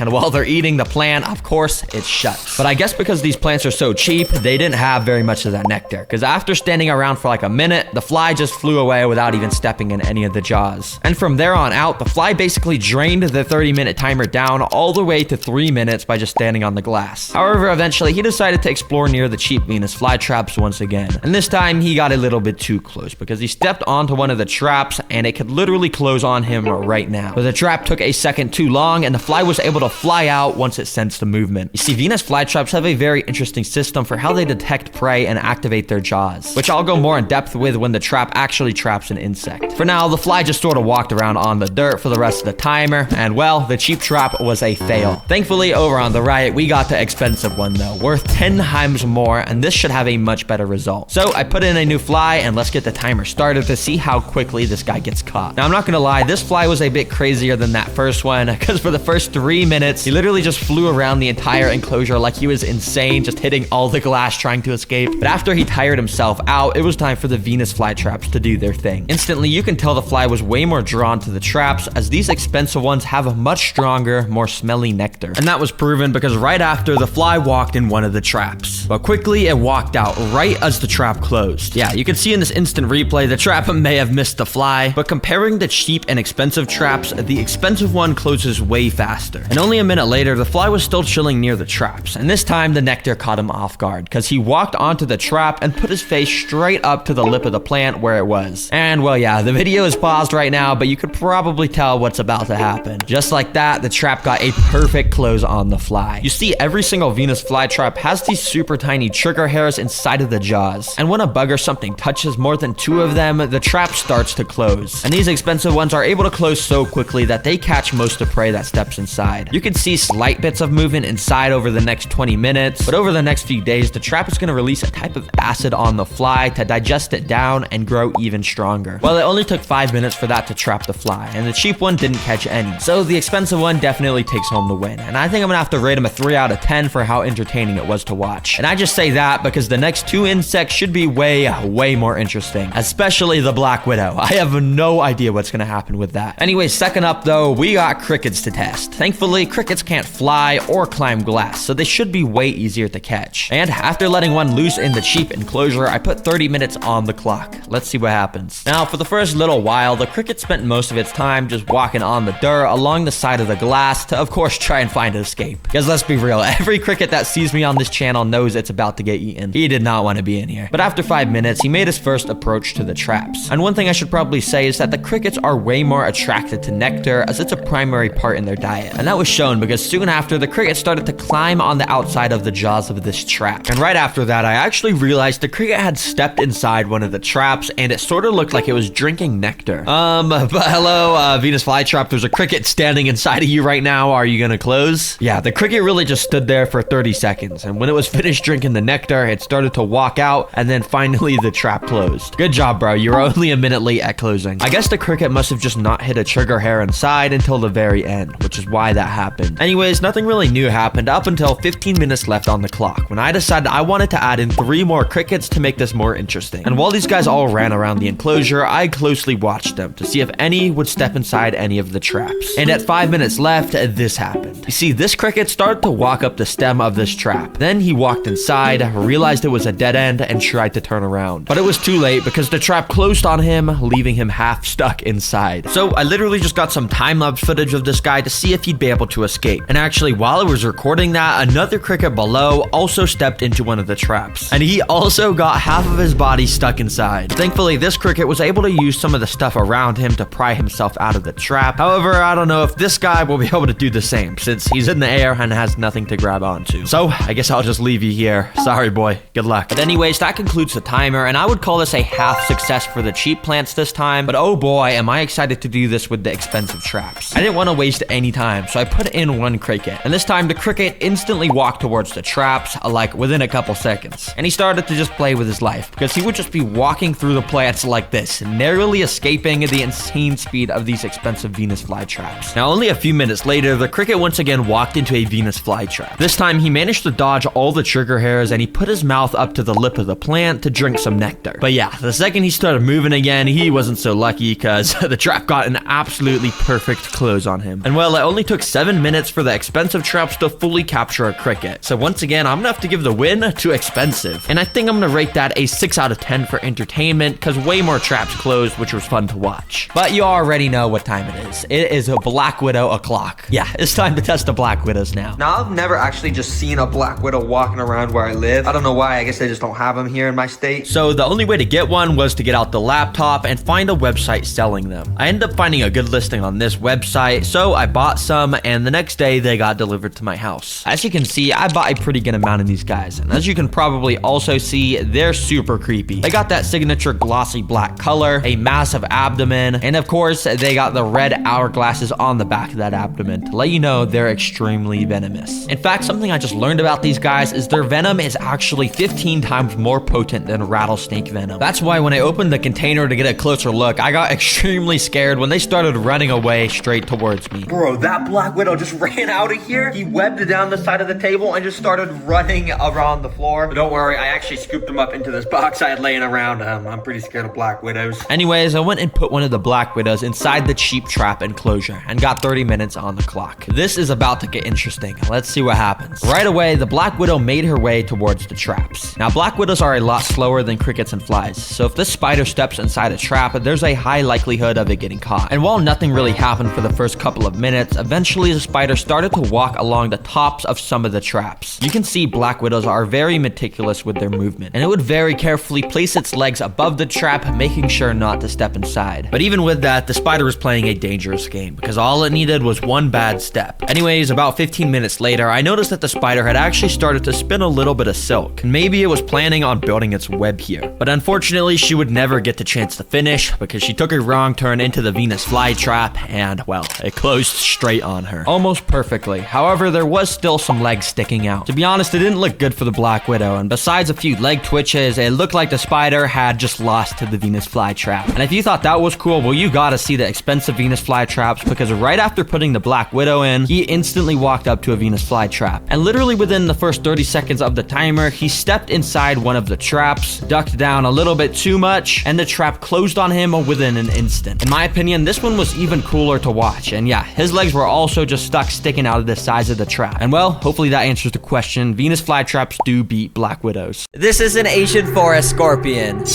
But right now, he's living in a pet store with a small cage, no water, and he literally just has dirt. So I'm gonna spend $500 to give this scorpion the dream life he deserves. I want to give him unlimited food, an actual diverse ecosystem, and I even want to simulate weather events that the scorpion can experience in the wild. So to get started, I ordered not just 1 or 2, but literally 7 packages to build the scorpion's dream home. And of course, the build is gonna have to start with our 30-gallon glass terrarium. The only problem is that it didn't come like this. I actually had to build it from scratch because apparently the people who made it were too lazy to do that themselves. Anyways, I have tons of materials to build all sorts of stuff for this enclosure. But firstly, I'm gonna create the rainforest backdrop. These scorpions live in the jungle and the wild, so I'm gonna build the jungle in his enclosure. To start this off, I need to load some silicone into my gun and cover the whole back of the glass with it like this. Then I got a ton of spider wood and put it along the back to represent tree branches. Now you might be wondering how I'm gonna make this wood stick to the back. Well, let me introduce you to spray foam. Basically, we're just going to... and boom. You might be thinking this looks ugly, and well, that's because it is. But to fix that, I'm gonna cut off some of the foam with a knife and put in some more silicone. And you might still be thinking this looks ugly. Well, to fix that, I'm gonna sprinkle some coconut fiber on it. And there we go. This is starting to look, okay. But the whole backdrop will really come to life once I fill these tiny pots that I also put here up with beautiful plants. But before doing that, we need to first design the floor portion of the terrarium. To start, we're filling up the bottom with a bunch of balls. Clay balls, to be exact. This is gonna be our drainage layer to make sure there won't be any mold outbreaks in the scorpion's dream home. Because you know, that would probably be bad. Anyways, I cut out some window screen and put that above the balls so I can fill it up with some substrate. We're gonna need at least 6 inches of substrate in order for the scorpion to be able to dig little burrows for himself. Which, if you remember, the pet store scorpion had barely an inch of dirt. He is probably so sad. So let's finish his dream home. Asian forest scorpions love coconut fiber, so I'm mostly using that. But I'm also gonna mix in some wood chips and sphagnum moss with it to make it look more natural. Wow. But the floor wouldn't be completed without some decorations. So first, I put in some cork bark and moss, which scorpions love to hide under. I also added a little shallow water tray so the scorpion could get a nice drink of water without drowning. Finally, I sprinkled some rocks around for good measure. This is starting to look really good. Psych, it's about to look 10 times better because now I'm adding in the plants. Remember, these scorpions are from the Asian rainforest. So to replicate that, I'm gonna find the most colorful plants I can. Off to the flower shop I go. I'll be there soon. And of course, I went to the best place to get plants, Walmart. Place your item in- Now, surprisingly, they actually did have a few pretty nice colorful plants. So I picked out some that I liked. And I got some deodorant too. Not for the scorpion or anything, you know. I just needed some. Anyways, this is what I got. And I started by adding some of the smaller plants onto the backdrop. And then I planted the rest into the floor area. The chunk of the rainforest was now complete, but while it's pretty, it's definitely not a dream home. In order to make it a dream home, we need to spoil the poor scorpion by creating custom technology in his enclosure, like a literal insect dispenser that will deliver live insects straight into his mouth, plus even more, but we'll start with the insect dispenser. Now, to be honest, I basically have zero skills at building stuff, so I'm definitely not making some fully automatic crazy wired machine. Yeah, sorry. But what I will be doing is making a fun little slide for insects to slide down straight into their doom. To do this, I got a small acrylic tube and used some silicone to stick it at an angle to the wall. This will let me drop little feeding insects in, then watch them ride the slide of death. But to make sure there's a 0% chance the insects escape, I'm spraying some slippery Fluon stuff along the inside of it so they can't even grip on if they wanted to. I also have some other technology to put into the dream home, like this Repti fogger. To use it, I basically just attach it to the side of the terrarium like this, and then I fill up the reservoir with water. Now, when I turn it on, it does this. Wow, very cool. I mean, that's not needed or anything, but it makes the tank look really cool and rainforesty. For the final step of the dream home, I bought tiny little bugs called isopods that I'm letting loose into the enclosure. Come on, get out. Get out. Isopods are basically the holy grail of bioactive terrariums because they do everything from cleaning up waste to stopping mold outbreaks. I mean, the scorpion will probably eat them, but it's worth putting them in because of all of their benefits. Well, I'd say this is pretty good for the dream home. Now it's time to surprise that Asian forest scorpion. So I went to the same pet store and sure enough, it was still there, just laying there very depressingly. I'm gonna save you. And of course, saving the scorpion meant forking up $21 so I could buy it. Let's go, baby. Remember, I built all of this stuff for the scorpion, so I want to see how he reacts once I let him in. But before adding in the scorpion, I figured I should probably give it a name so I could stop referring to it as just the scorpion. And since scorpions are so menacing and scary with their venomous stingers and sharp claws, it's gonna need a menacing name to match. So everyone, please say hello to Sir Fluffsalot. Isn't he so cute? Anyways, I was having trouble putting Sir Fluffsalot into his new home, so I had to resort to putting on gloves because I was too scared of getting stung. Get off. No. Don't climb that. Do not climb out. Let go. Let go.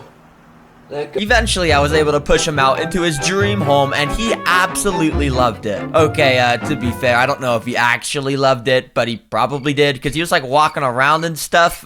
I don't know. Anyways, now I want to utilize the insect dispenser and completely spoil Sir Fluffsalot with 3 types of prey, starting with the easiest to catch, a mealworm. Mealworms will probably be pretty easy to catch, because they, like, barely even move. Bruh. So I dropped some down the slide of doom, and immediately the scorpion noticed. He slowly approached the stupid worms and... what? Okay, apparently he's just stepping on them and isn't even eating them. Bruh. Let's try the second insect, a dubia roach, and maybe he'll eat that.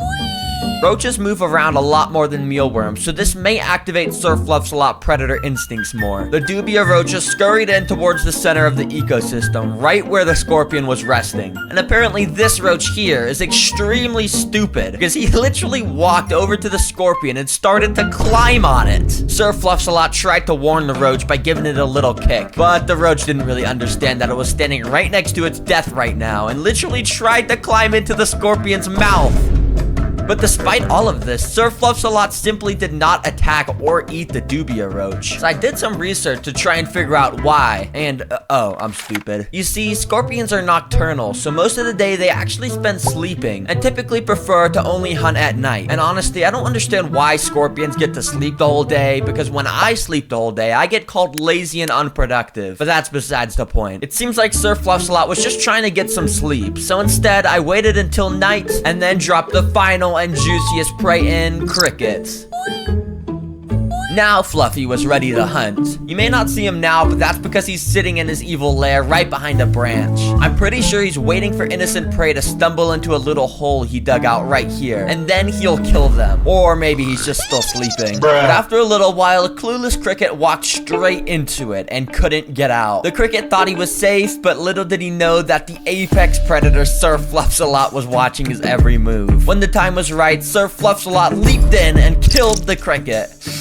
Ooh, that's brutal. Fluffy now had a tasty meal for tonight to take back to his lair. The next morning, I wanted to test the fog machine with the Asian forest scorpions, so I turned that on and fog started to roll in. Honestly, I was expecting Sir Fluffsalot to react to the fog or something, but he kinda just sat there. Oh well, this machine will still be useful to make sure I can control the humidity levels and make sure the ecosystem has all the correct conditions. Sir Fluffsalot went from a tiny depressing little box to a big beautiful rainforest that mimics his natural environment. He seems to be enjoying himself, and he's gonna make a good addition to my pet collection. By the way, this is only my 4th ever video on YouTube, so if you— I went out and got 5 levels of insect stings that get progressively more painful. And I got my friend named Sai to take on this sting challenge. I'm here to get stung by a couple insects, yeah? Yep, that's right. And if you look at this paper, it's actually gonna start with only $100 if you take on the first sting, but by the end, you'll be able to win $10,000 if you take on the last sting. $10,000 is no small amount of money. Yeah, it's a lot of money. Yeah. What's the $100 though? $100, why don't you go and peel that off? You can figure out what it is. Ants? Yep, for $100, you're gonna have to put your hand on an ant nest for 30 seconds, meaning you might get stung multiple times. Are you still down to do this? Still down. Oh, you're still down. Let's go. Come on, follow me. So I took him down a trail by my house till we found a harvester ant nest. Despite these guys being pretty small, they actually have pretty painful stings. But yeah, it's pretty much nothing compared to the stings later in this video.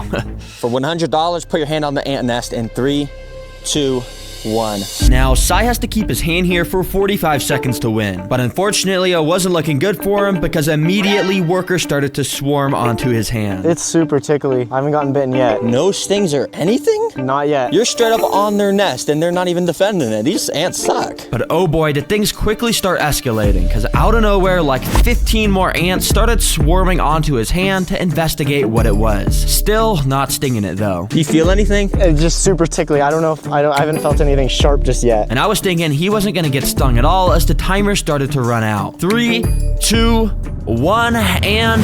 Oh! Oh my god! Ow! Oh! Yeah, so apparently Sai literally got stung at the very last second, but by just one ant, thankfully. Oh, that's sharp. That feels really sharp. It's like a tiny little needle. That feels really sharp. But the thing is, that was only sting number 1. This video still has a way crazier stings coming up, ending with the cow killer. You can either take the $100 right now, or you can say yes to the $500 challenge. What are you thinking? You know what? Let's do it. $500. All right, follow me. Alrighty. Now, I quickly brought Sai to the place where the second insect sting was gonna take place. Welcome, Sai. You said you wanted to take on the $500 sting challenge, is that right? Yep. All right, then, why don't you go and just peel that off? And so he peeled the sticky note off. A wasp? Yup, it's a wasp. Oh man. I remember being super young and getting stung by one of these. I cried for 3 hours. Oh, and this is only the $500 sting. The 10,000 sting is a lot worse. But don't worry, you can walk away at any time if you want. No, this is only level 2. I'm gonna keep going. Oh, okay. I like that. So I got out the container that had a wasp inside. This is a yellow jacket, and they're known for their insanely sharp sting. So this should be pretty interesting. All right, Sai, let's waste no time. You got the wasp there. He looks pretty angry. For $500, get your arm out and put that cup on your arm. Alrighty. Yup, so we went and put the cup on his arm at the place where he was gonna get stung. All right, Sai, I'm gonna start pulling it out. Oh, wow, this thing is getting mad. All right, I'm just gonna pull the paper towel out and let's see if it stings. It's really mad, Sai. It's getting mad. Pause. By the way, I gotta mention this, but do not try this at home, obviously. As a YouTuber, I've taken tons of safety precautions behind the scenes to make sure this is a safe test. And similar to why Coyote Peterson gets get stung by all those crazy bugs. Our goal today is to figure out which bug actually has the craziest sting and make an entertaining video. Anyways, let's get back to the wasp. Yep, this dude was furious trying to escape, but wasn't immediately stinging, surprisingly. I think because the wasp didn't even know that there was an arm under him. He might have just thought that this was floor under him. Let me tap the side of the glass. Maybe we can get him mad. Sting him. $500, Mr. Wasp. It's literally on my skin, bro. Just stick it in already. And thankfully, Sai's wish came true immediately after he said that, because this happened. Okay. Wait, you actually just got stung, Sai? Yep. It definitely hurts more than I remember. How much is it hurting, like out of 10, you would say? A 6 or 7 out of 10. 6 or 7? Come on, bruh. And yeah, if he's already saying these are about a 6 out of 10 on the pain level, then I can't even imagine what he's gonna say the cow killer sting at the end is. Should be fun. So, you've officially won $500, but the big question is, are you gonna want to take on the $1,000 challenge? You know, the wasp wasn't the worst thing in the world. Definitely worse than the ants, but I think for $1,000, whatever's next is worth it. Really? For $1,000? I'm gonna do it for $1,000. Bro, this could be like super painful. You're just gonna do it? I'm just gonna do it. All right, here's the $1,000. We'll put that there. So, I peeled off the sticky note to reveal the animal. Oh, it's a crab. Yeah, it's a crab. It's kind of cute though. Yeah. It won't be that bad. Oh, okay. Now, Sai is right. Usually crab pinches are not as painful as insect stings. But the reason I'm having Sai get pinched instead of stung for this round is actually to prepare him for the $2,500 round, where he's gonna be getting stung by something that not only has a stinger, but it also has pinchers. Anyways, I opened up the box that the crab was inside of so I could show Sai what he was about to be getting pinched by in this round. And here it is, a rainbow land crab. All right, so we got the crab out the container, as you can see, and what are you thinking of it? First impressions. It's very colorful, and the claw on the left there is kind of big, but Yep, crabs actually have one big claw to use for extra crushing power, so hopefully Sai gets pinched by that. But actually, something I noticed about this crab was that it was actually injured. You see, normally crabs are supposed to have 4 legs on both sides of their bodies, but this dude only has 2 legs on this side of his body. I'm not sure how he lost 2 of his legs, but because of this, I wanted to make sure I built this guy a nice little enclosure. That way he'd have a place to rest after the pinch test. But yeah, don't worry, this didn't take long because we just immediately started to spam place a bunch of rocks all along the side of the enclosure. Now, this may look kinda like trash, but I'm actually trying to recreate a rocky coastal environment that these crabs are used to in the wild. All right, could you help me outside? Could you pour the water in?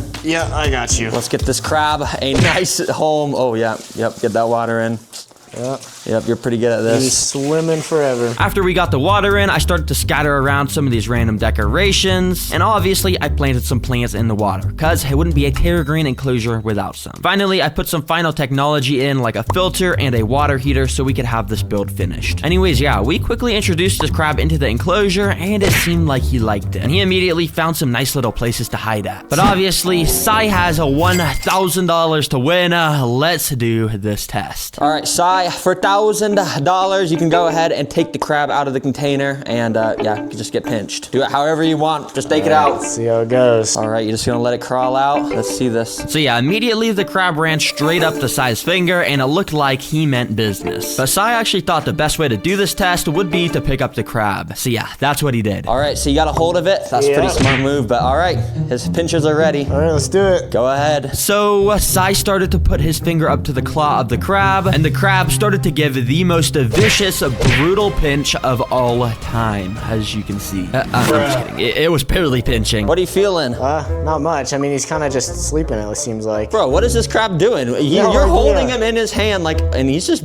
grabbing on. We're best friends. We're holding hands. I mean, this guy's my friend. Can I keep him? Yeah, actually, it was kind of funny how friendly this crab was. I mean, it genuinely just looks like the crab is hugging Sai's arm here. It's actually kind of cute. All right, Sai, would you say that was easy or hard? I think that was the easiest thing I've ever done. Well, I didn't tell you about the second part of the challenge where you gotta let that crab actually pinch your cheek on your face. Oh. Yeah. Well, that shouldn't be too hard. Yeah, he really thought the crab was so weak that he was genuinely smiling and happy to do this. It's licking me. It's licking you. I feel like it is. Kind of wet. Yeah, it is a crab. That's a fair point. But yeah, if you couldn't already assume, the crab also didn't really do any real damage here. He just kind of gave it the slightest little pinch ever. Well, Sai, that might have been the freest $1,000 of your entire life. Possibly. But remember, the only reason I wanted Sai to get pinched by a crab is to prepare him for our next animal. All right, Sai, we're so close to the final animal sting for $10,000. But first, we still got to do the $2,500 sting, and I got the money right here. Do you want to say yes to that sting? Based off how easy the last one was, I think we do it. It can't be that hard compared to the crab. Oh, you want to do it? Let's peel this off. So I took the sticky note off to reveal the next sting, a giant desert hairy scorpion. So, Sai, you got to get stung by America's largest scorpion species. Okay, that's probably gonna be a lot worse than the crab. Yeah, it definitely is. Yeah, you know what, for 2,500, I think we can tank it. Let's do it. But you could tell Sai was starting to get a lot more skeptical. And this time, he wanted to spend a bit of time to research online to figure out if it was actually safe to get stung by a desert hairy scorpion. Now, these guys got pretty painful venom, but of course, everything I've chosen in this video is completely safe for Sai to get stung by. It's just a bit painful, of course. So, Sai, what do you think? Is this something you're down to get stung by after researching on Google? Yeah, I mean, based off what Google said, seems pretty safe, but it's definitely gonna hurt. Yeah, it's definitely gonna hurt, but for 2,500, I mean, what do you expect? Let's do this. Yeah, can you get your finger out? Yep, and can you get it inside? So yeah, at first Sai wasn't really sure of how to get stung, so he kind of just started to tap the scorpion's claws and stuff to see if he could get it mad. But you see, scorpions are actually nocturnal, so I knew it was pretty unlikely that this dude was just gonna randomly sting Sai since we were recording during the day. And after like a minute or two of Sai very fearfully putting his finger around and even on the scorpion, my theory was proved right because the scorpion was actually being very chill and not even stinging him once. You see, when people like Coyote Peterson did their scorpion sting tests, they actually grabbed the stinger of the scorpion with tweezers. So I figured I should do the same thing here to ensure this test went very smoothly. All right, Sai, 3, 2, 1. Ow! Oh, did it sting you? Yep. Oh shoot, what does it feel like? Oh, it's not that bad, but it's sharp. It's sharp. Nah, you just got stung by a scorpion and you're saying it's not that bad. I felt it go into my skin. Shoot, that must have been painful. Yep, apparently the pain immediately wasn't so bad. But he did tell me as the minutes went on, he could feel the venom sort of spreading around the area where he got stung. But even the scorpion sting is nothing compared to the final insect sting. Sai, I have to admit, you've done a great job so far, but if you want to win the $10,000 prize, I mean, you still have to take on the most painful sting, and what do you think is under that sticky note, like genuinely? I have no clue. I mean, it could really be anything, but I'm hoping it's something friendly. Yeah, I mean, I'm just gonna tell you, it's absolutely not something friendly. That's a lot of money. I think I'll do it. Yeah? Yeah, I think so. Yep. Why don't you just peel that sticky note off? For $10,000, you gotta get stung by a cow killer. You're joking. No. Are you serious? Yes, you saw the videos of Coyote Peterson getting stung by that, right? Yep. Yeah. Now, Sai actually wanted to re-watch that classic Coyote Peterson cow killer sting to see how bad this was actually gonna be. Oh my gosh, that thing's huge. Oh. Nah, that's about to happen to you, Sai. Shoot. Oh no, it's even worse when you're watching it and you're knowing it's gonna happen to you. Yeah, Sai is gonna have a great time. Now, Sai, we're not gonna waste any time. The cow killer's in this bag. Do you wanna take it out for me? I'm gonna get stung though. No, just take it out. Okay. So Sai opened up the bag to reveal not actually the cow killer, but the brand new Terra Green plushies. We got this jumbo snake plushie with the channel logo all over it, and a cute little axolotl too. And also, Sai, each plushie comes with a custom trading card. You wanna give this one an open? Oh yes, like Pokemon when I was a kid. Yep. Let's see what it is. Oh, there you go. Oh, sweet. Yep. Yeah, it just comes with every order for free. It's pretty cool. Oh, wow. TerraGreenStore.com. Hey, that's pretty sweet. Yep. Thank you guys so much for supporting the channel. Anyway, so I actually wasn't lying. The cow killer is actually inside of this bag, so Sai pulled it out so we could get our first look at it. Sai, what do you think of this thing? It's so small for being something so painful. Yeah, and they say this thing's sting is so strong that it's able to kill cows.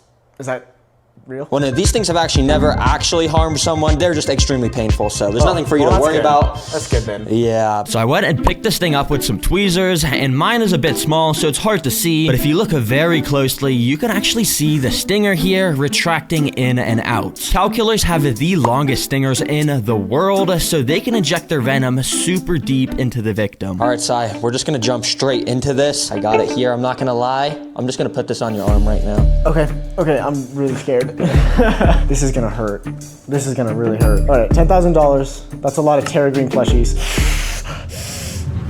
Ow! Did it sting you? Oh, yep. That's like deep. Oh, it stung you. Yup, it literally happened so fast, I didn't even realize he got stung. But based off of his reaction, he definitely did. Yeah, he was feeling it. It burns. It feels like it's down there in the middle of my arm. That thing just injected its stinger down deep into your arm and put that venom up in there. Does my skin it looks red? Yeah, that thing, it's just gonna get a big red spot there over time. Oh my gosh. Yep, this pain can sometimes last for up to days, but to make sure Sai didn't have to endure that, I put some of this special stuff on his arm that should help get rid of the sting as much as possible. Sai, I have good news. You are now the proud owner of $10,000. There is a 1 in 73 million % chance that a snake is born with 2 heads. But by some miracle, some of these snakes are able to survive and are able to learn to live with 2 different minds. Now, normally it would be impossible to get one of these, but I just found this guy who has a pet 2-headed snake. Hey Terra Green, I'm Max, and this is Mario and Luigi, one of the rarest 2-headed snakes in the world. They're growing a little fast, and I need you to build them a new enclosure. Well, Max, I can definitely do that. So in this video, I'm going to create a dream home paradise and put the 2-headed snake inside. Now, there's not much documented research around 2-headed snakes, so this video will be a first for YouTube showing off everything about them. Now, because this is for one of the largest 2-headed snakes in the world, I got out a massive enclosure. And to start the build, we need to create the rainforest background. To do this, I covered the whole back glass with some spray foam, which would allow me to stick tons of large pieces of wood to it. You see, I'm trying to make a lush rainforest in here since that's where the 2-headed snake species lives in the wild. To finish the look, I covered it in dirt and other rainforesty materials. All right, this actually looks cool how it wraps around the entire enclosure. But anyways, now using moss bricks, I'm going to fill in the floor of this enclosure. But also I'm going to use these slabs of moss and also some wood chip stuff. Yeah. Now, with this concoction of stuff, I'm gonna add in a big tub of water, which will get entirely absorbed by these bricks. And yeah, you've probably already seen this before, but after mixing it, boom, we now had the whole floor in there completed. Anyways, this is where it gets fun, because you see, 2-headed snakes are so unique. So in this enclosure, I need to make special accommodations to, accommodate how crazy they are. But the first thing being these things. These are 2 rock water bowls, which I put inside of the enclosure. I just figured that the 2 heads are gonna want their own fresh water bowl, so they don't have to share. So yeah, pretty good. Anyways, I do just have to put some normal decorations around the water bowls to make this place look more like a rainforest. And I thought it'd be cool to spread a bunch of this leaf litter along the floor to make it look like all those leaves fell from the trees above. Now, I asked Max if he wanted any special additions, and he said most 2-headed snakes aren't able to climb, but Mario and Luigi are an exception. Make sure to include tons of climbing vines so they can show off. And lucky for him, using this, I just figured out a new trick to make climbing vines. You see, first you get a bunch of this rope, not too thick, but also not too thin. Then you load up some silicone into a gun and get to spraying it all over the rope. After spreading it all around, you can add in a bunch of dirt and other vine stuff, and after mixing it, you will get a DIY vine. And because the silicone on this hardens up a pretty good amount, it's gonna let me bend it around all the branches. That way we can get this hooked up everywhere along the top section. So that's exactly what I did, putting it around every corner so Mario and Luigi would be able to climb to their heart's content. Now, to finish off the decorations, I put in a snake hide because pretty much every snake species needs that. But because we're of course putting a 2-head snake in here, I used some foam to put a little divider here because I want to see if Mario and Luigi pop out both their heads. That way they can scan for prey separately. All right, the floor looks all good now, but now I want to scatter some plants up in the tree area to finalize that rainforest look. So you already know.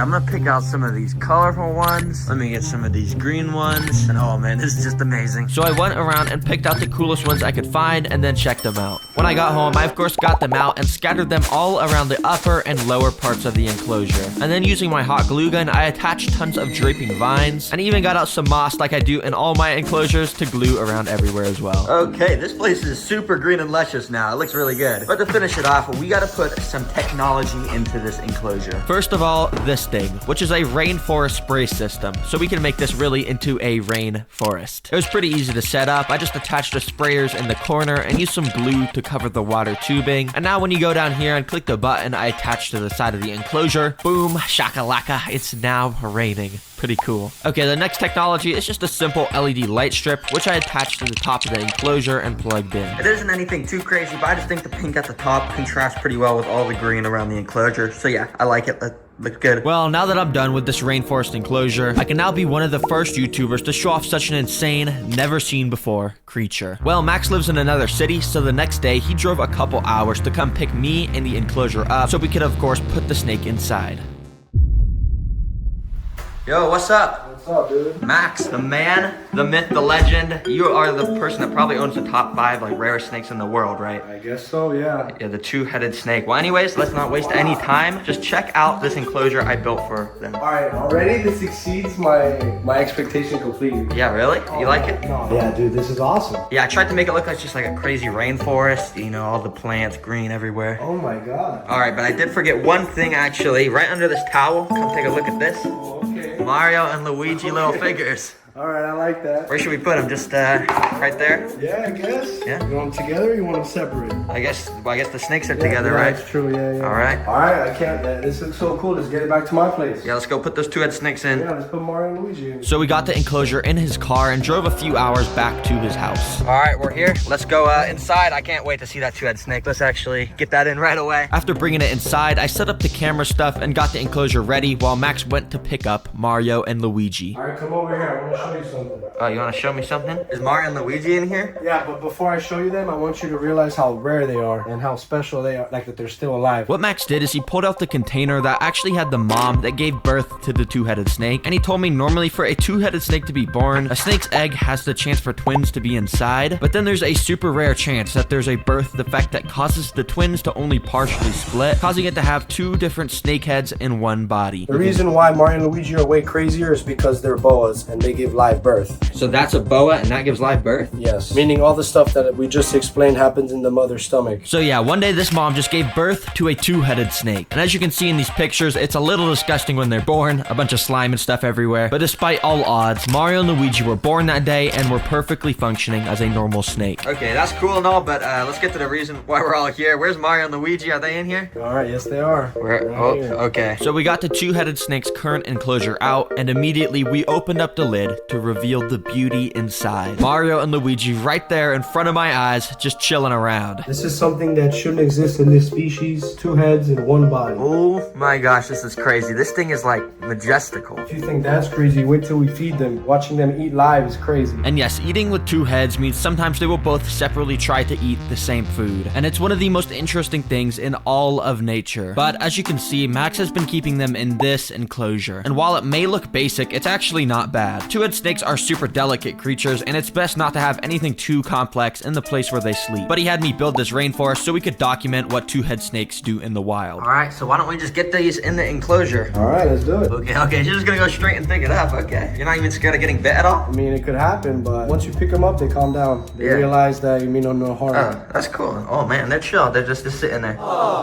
So Max put them in, and apparently Mario and Luigi have never seen an enclosure as natural as this, so right away they got to exploring. This is so interesting. So do these 2 heads, do they both control the body? Yeah, they have to, they kind of struggle. So which one's on the left? So That's Luigi. That's Luigi. So Luigi's trying to go left, and Mario on the right, he's trying to go right. So it's like, they're kind of like stumped. Now this is actually a pretty common problem for 2-headed snakes, but since Mario and Luigi are over a year old, they know how to handle this and continue moving on together. Now Max wanted to prove Mario and Luigi were good at climbing, so he picked them up and put them in the tree area. So usually, is this boa like species good at climbing? Yeah, they're pretty arboreal. Okay. And immediately Mario and Luigi started to work together to climb around. And Max was right, they were pretty good and got around with no problems whatsoever. Another interesting thing about Mario and Luigi is they each have their own personality. Luigi's on the left, so Luigi is what's his personality He's like? definitely more go with the flow, more your typical boa. He's more relaxed. Okay. And then Mario over here is kind of feistier. Now Max wanted to show the 2 personalities in action, so he took them out the rainforest and put them back into the other enclosure. So just having him in here, I want to show you how Mario's personality is different. Yeah. Just having my finger in front of him. Oh yeah, Mario's definitely getting a lot more like agitated. The one on the left, Luigi, like he's just chilling. He's Mario's smelling my finger, and Mario doesn't want to smell. He just means business. that is crazy. But you're just like fine getting your finger like that. I would not do that. You're just crazy. Now finally, before feeding them, Max insisted on me holding the 2-headed snake to get that experience. I mean, I don't really know how to do this though. Pick them up from their end. Okay, so we just want to start. Oh, they're kind of getting mad at me. I'm not gonna lie. Ooh. Okay, so we just pick them up and then Slide your hand underneath. They're not gonna bite me. Okay, so I'm picking up a 2-head snake. How many people can say they've done this, huh? Not a lot. Yeah, this is crazy. As you saw, I was very scared at first, but eventually they really mellowed out and they started to crawl all over me. And yeah, they even did some crazy acrobats. That's pretty impressive, actually. But now it's time for the moment we've all been waiting for, watching the 2 heads eat. So to do that, we got out a tiny little mouse. All right, it's time to feed it the mouse, and this is just freshly killed, right? This is from your little mouse farm. Okay, let's see what they do. Oh, he just immediately went and grabbed it. This is so cool. So while Luigi's eating, Mario's just sitting there. And do you think Mario, does he usually eat less than Luigi? Definitely. Mario eats probably once a month, while Luigi eats every week. So for about 10 minutes, Luigi tried to get a good hold of the mouse and swallow it. But it was so interesting because Mario kept going about his day, just slithering around, while Luigi was still trying to swallow the mouse. That is so crazy how Mario's just like kind of doing his own thing. Luigi's trying to swallow. Like, why is this happening? It's 2 snakes in one body, so Mario's trying to move while Luigi's trying to eat. But eventually, Luigi started to get the hang of it and got the whole thing into his mouth and down his stomach. And if you thought that wasn't cool enough, a couple days later, we got this insane footage of both the snakes eating. First of all, we put some mice in front of both of them, and like always, Luigi grabbed his, but Mario missed. But as Luigi started to swallow, Mario got bored and started to just grab onto the mouse as well. It was crazy watching Mario just latch on while Luigi stuffed it down his mouth. They even started to sort of fight with each other and drag it around the entire enclosure. So to make sure nothing bad happened, we tried to feed Mario again, and thankfully this time he took the little mouse and everything was good. Well,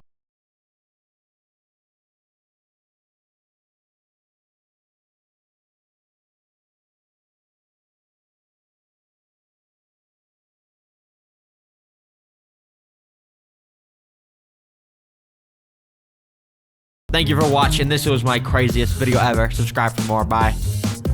There are billions of lizards alive across the world, but out of all of them, one species stands out as unique. What the hell, what? Chameleons. You see, chameleons have the ability to be bred to have extremely rare color patterns, like a literal rainbow.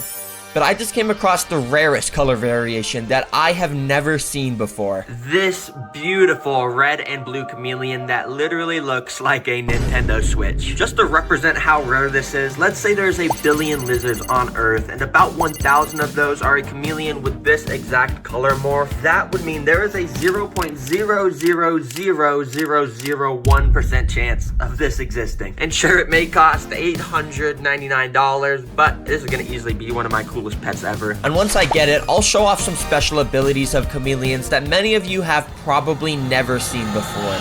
But it's gonna take a few days until it gets shipped out to my house. So in the meantime, I probably should build up an enclosure for the chameleon with everything it could possibly need to live an amazing life. And of course, to build that, I'm gonna need the giant 120-gallon terrarium and hundreds of dollars worth of supplies. But to start the build, the only thing we actually need is some dead leaves and bark. You see, to make the floor for a chameleon, you don't want to use normal materials like dirt. This is because chameleons have these special tongues that when they're shot out, they'll pick up stuff like dirt on the floor and eat it, which will make the chameleon sick. Yeah, I don't want that to happen. So even though this floor is super simple, it's actually perfect.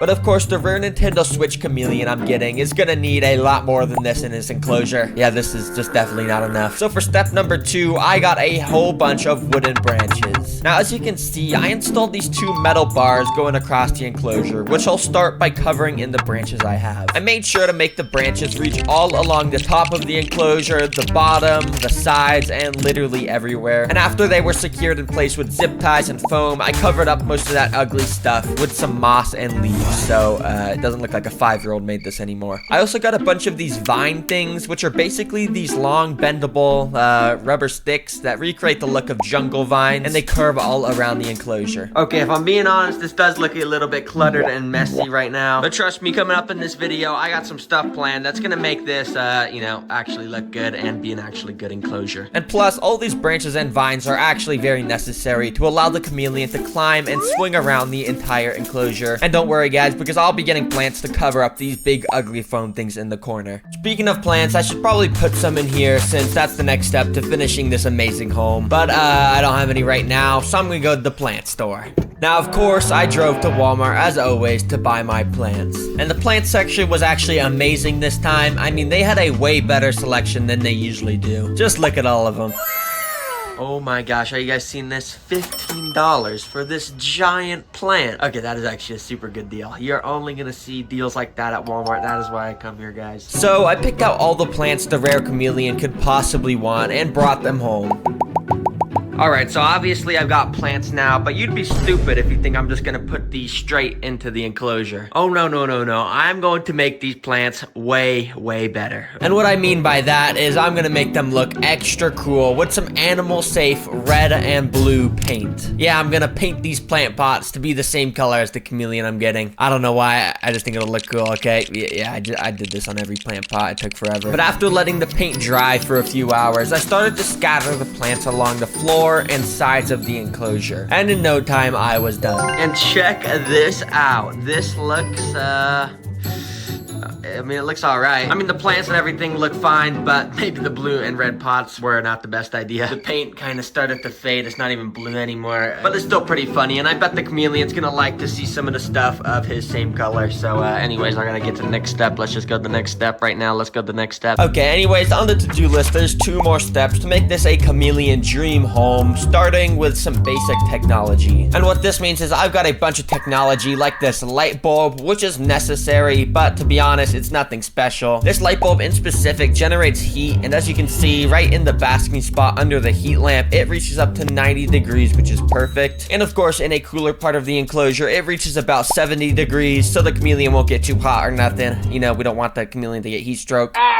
But another basic technology you need is a long UVB light bulb, which recreates the same UV rays the sun does. And basically, this lets the chameleon get vitamin D or something. It's pretty complex biology stuff, but it's very important. And finally, I set up a simple water misting system, which, you know, you just press a button and it starts spraying water all around the enclosure. Yeah, pretty simple, but it's very necessary. Okay, well, now that the boring technology is over, let's get some fun, custom, advanced technology in this enclosure. At the start, I got this big, cool blue thing.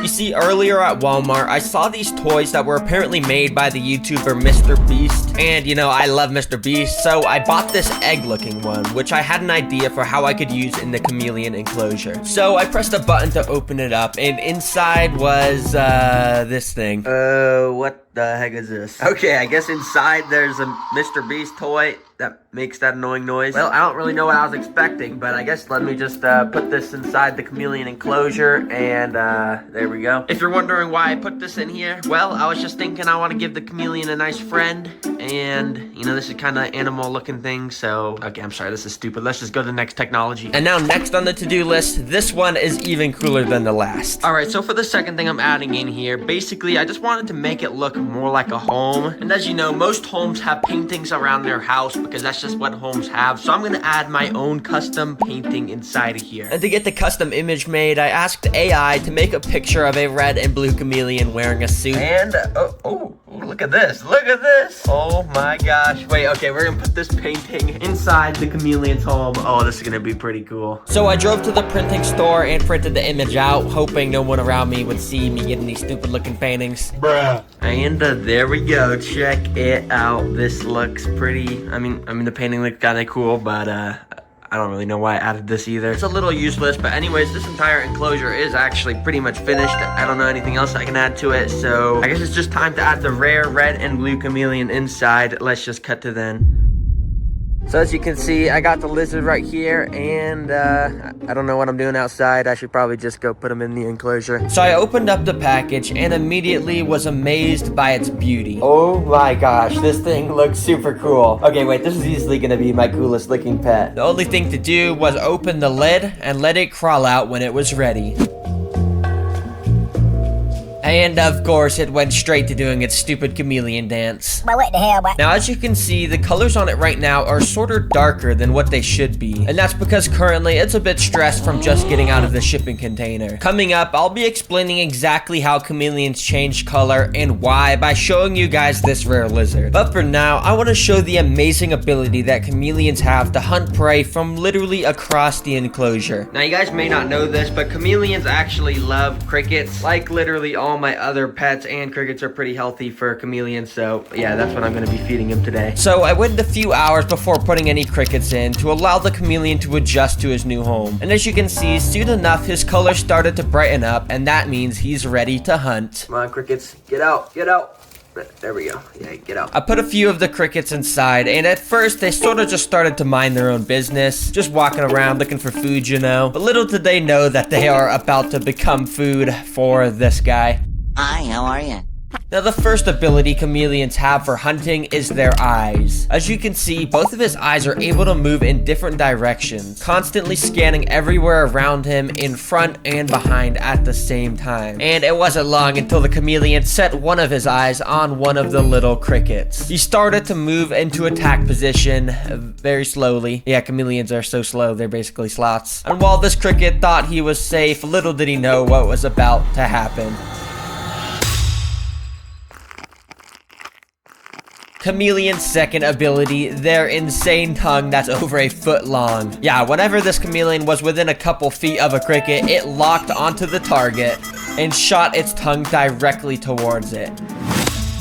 And because the tongue is so sticky, it just brought the cricket in with it so it could enjoy a nice, tasty meal. And after seeing how cool it was when the chameleon hunted, I got a funny idea. Okay, you see this cricket here? I'm gonna get this onto my hand like that. And then I'm literally gonna try and feed the chameleon from my hand. You can see it's right there. It just jumped off. Okay, take two. We're gonna put this right next to the chameleon's mouth. And there we go, that's the perfect spot. Eat it, bro. Eat it. I wanna see this thing eat from my hand so bad. It's literally right in front of you. Hello? You're just gonna watch it? It's crawling all around my hand. You have the perfect opportunity, and you're not doing it. And okay, I think the chameleon's just walking away at this point. I guess he doesn't really want to eat from my hand. I'm sorry, cricket, but I'm just gonna, you're gonna get eaten. Anyways, I should probably name this rare chameleon, and like I said earlier, this thing has the exact same colors as a Nintendo Switch. So I'm gonna name my chameleon Switch. Yeah, I mean, it's a pretty creative name, I know. Anyways, now I'm gonna show you guys exactly how chameleons change color, and it might actually be pretty surprising to some of you. But quickly, I just want to tell you guys that since the last video, you've increased the amount of people subscribed from 5% to 6%, which is okay improvement, but let's get this to like 50%. So please, if you're enjoying this video at all, just scroll down and click subscribe. Now, anyways, you might have seen me show you guys this video of a chameleon changing colors. And while this viral video is actually very cool to watch, it is completely fake. Yeah, chameleons can't actually control their colors like that, and in reality, they only have the ability to become slightly darker or slightly brighter. This happens because it's super tiny cells in their skin that can get bigger or smaller depending on certain conditions like heat. You see, when I first put Switch in the enclosure, he immediately ran up to the heat lamp and sat under it, which made his color change to be way brighter. Anyway, Switch is very cool, and I've only just scratched the surface of chameleon care. I might even end up doing another video where I breed Switch and another rare female chameleon to get an ultra rare chameleon, so subscribe if you want to see that. But until then, this guy is gonna be an amazing pet. Thank you for watching. Anyways, I just want to quickly update all the subscribers who care about the channel. So I've seen a couple comments of people asking what I do with my pets after the videos, and the answer is with some of them, I'll end up donating them to pet shops or friends to take care of them. Since I make a ton of videos by myself, it's hard to give equal care to every single pet, so that's why I do that. But if you're wondering,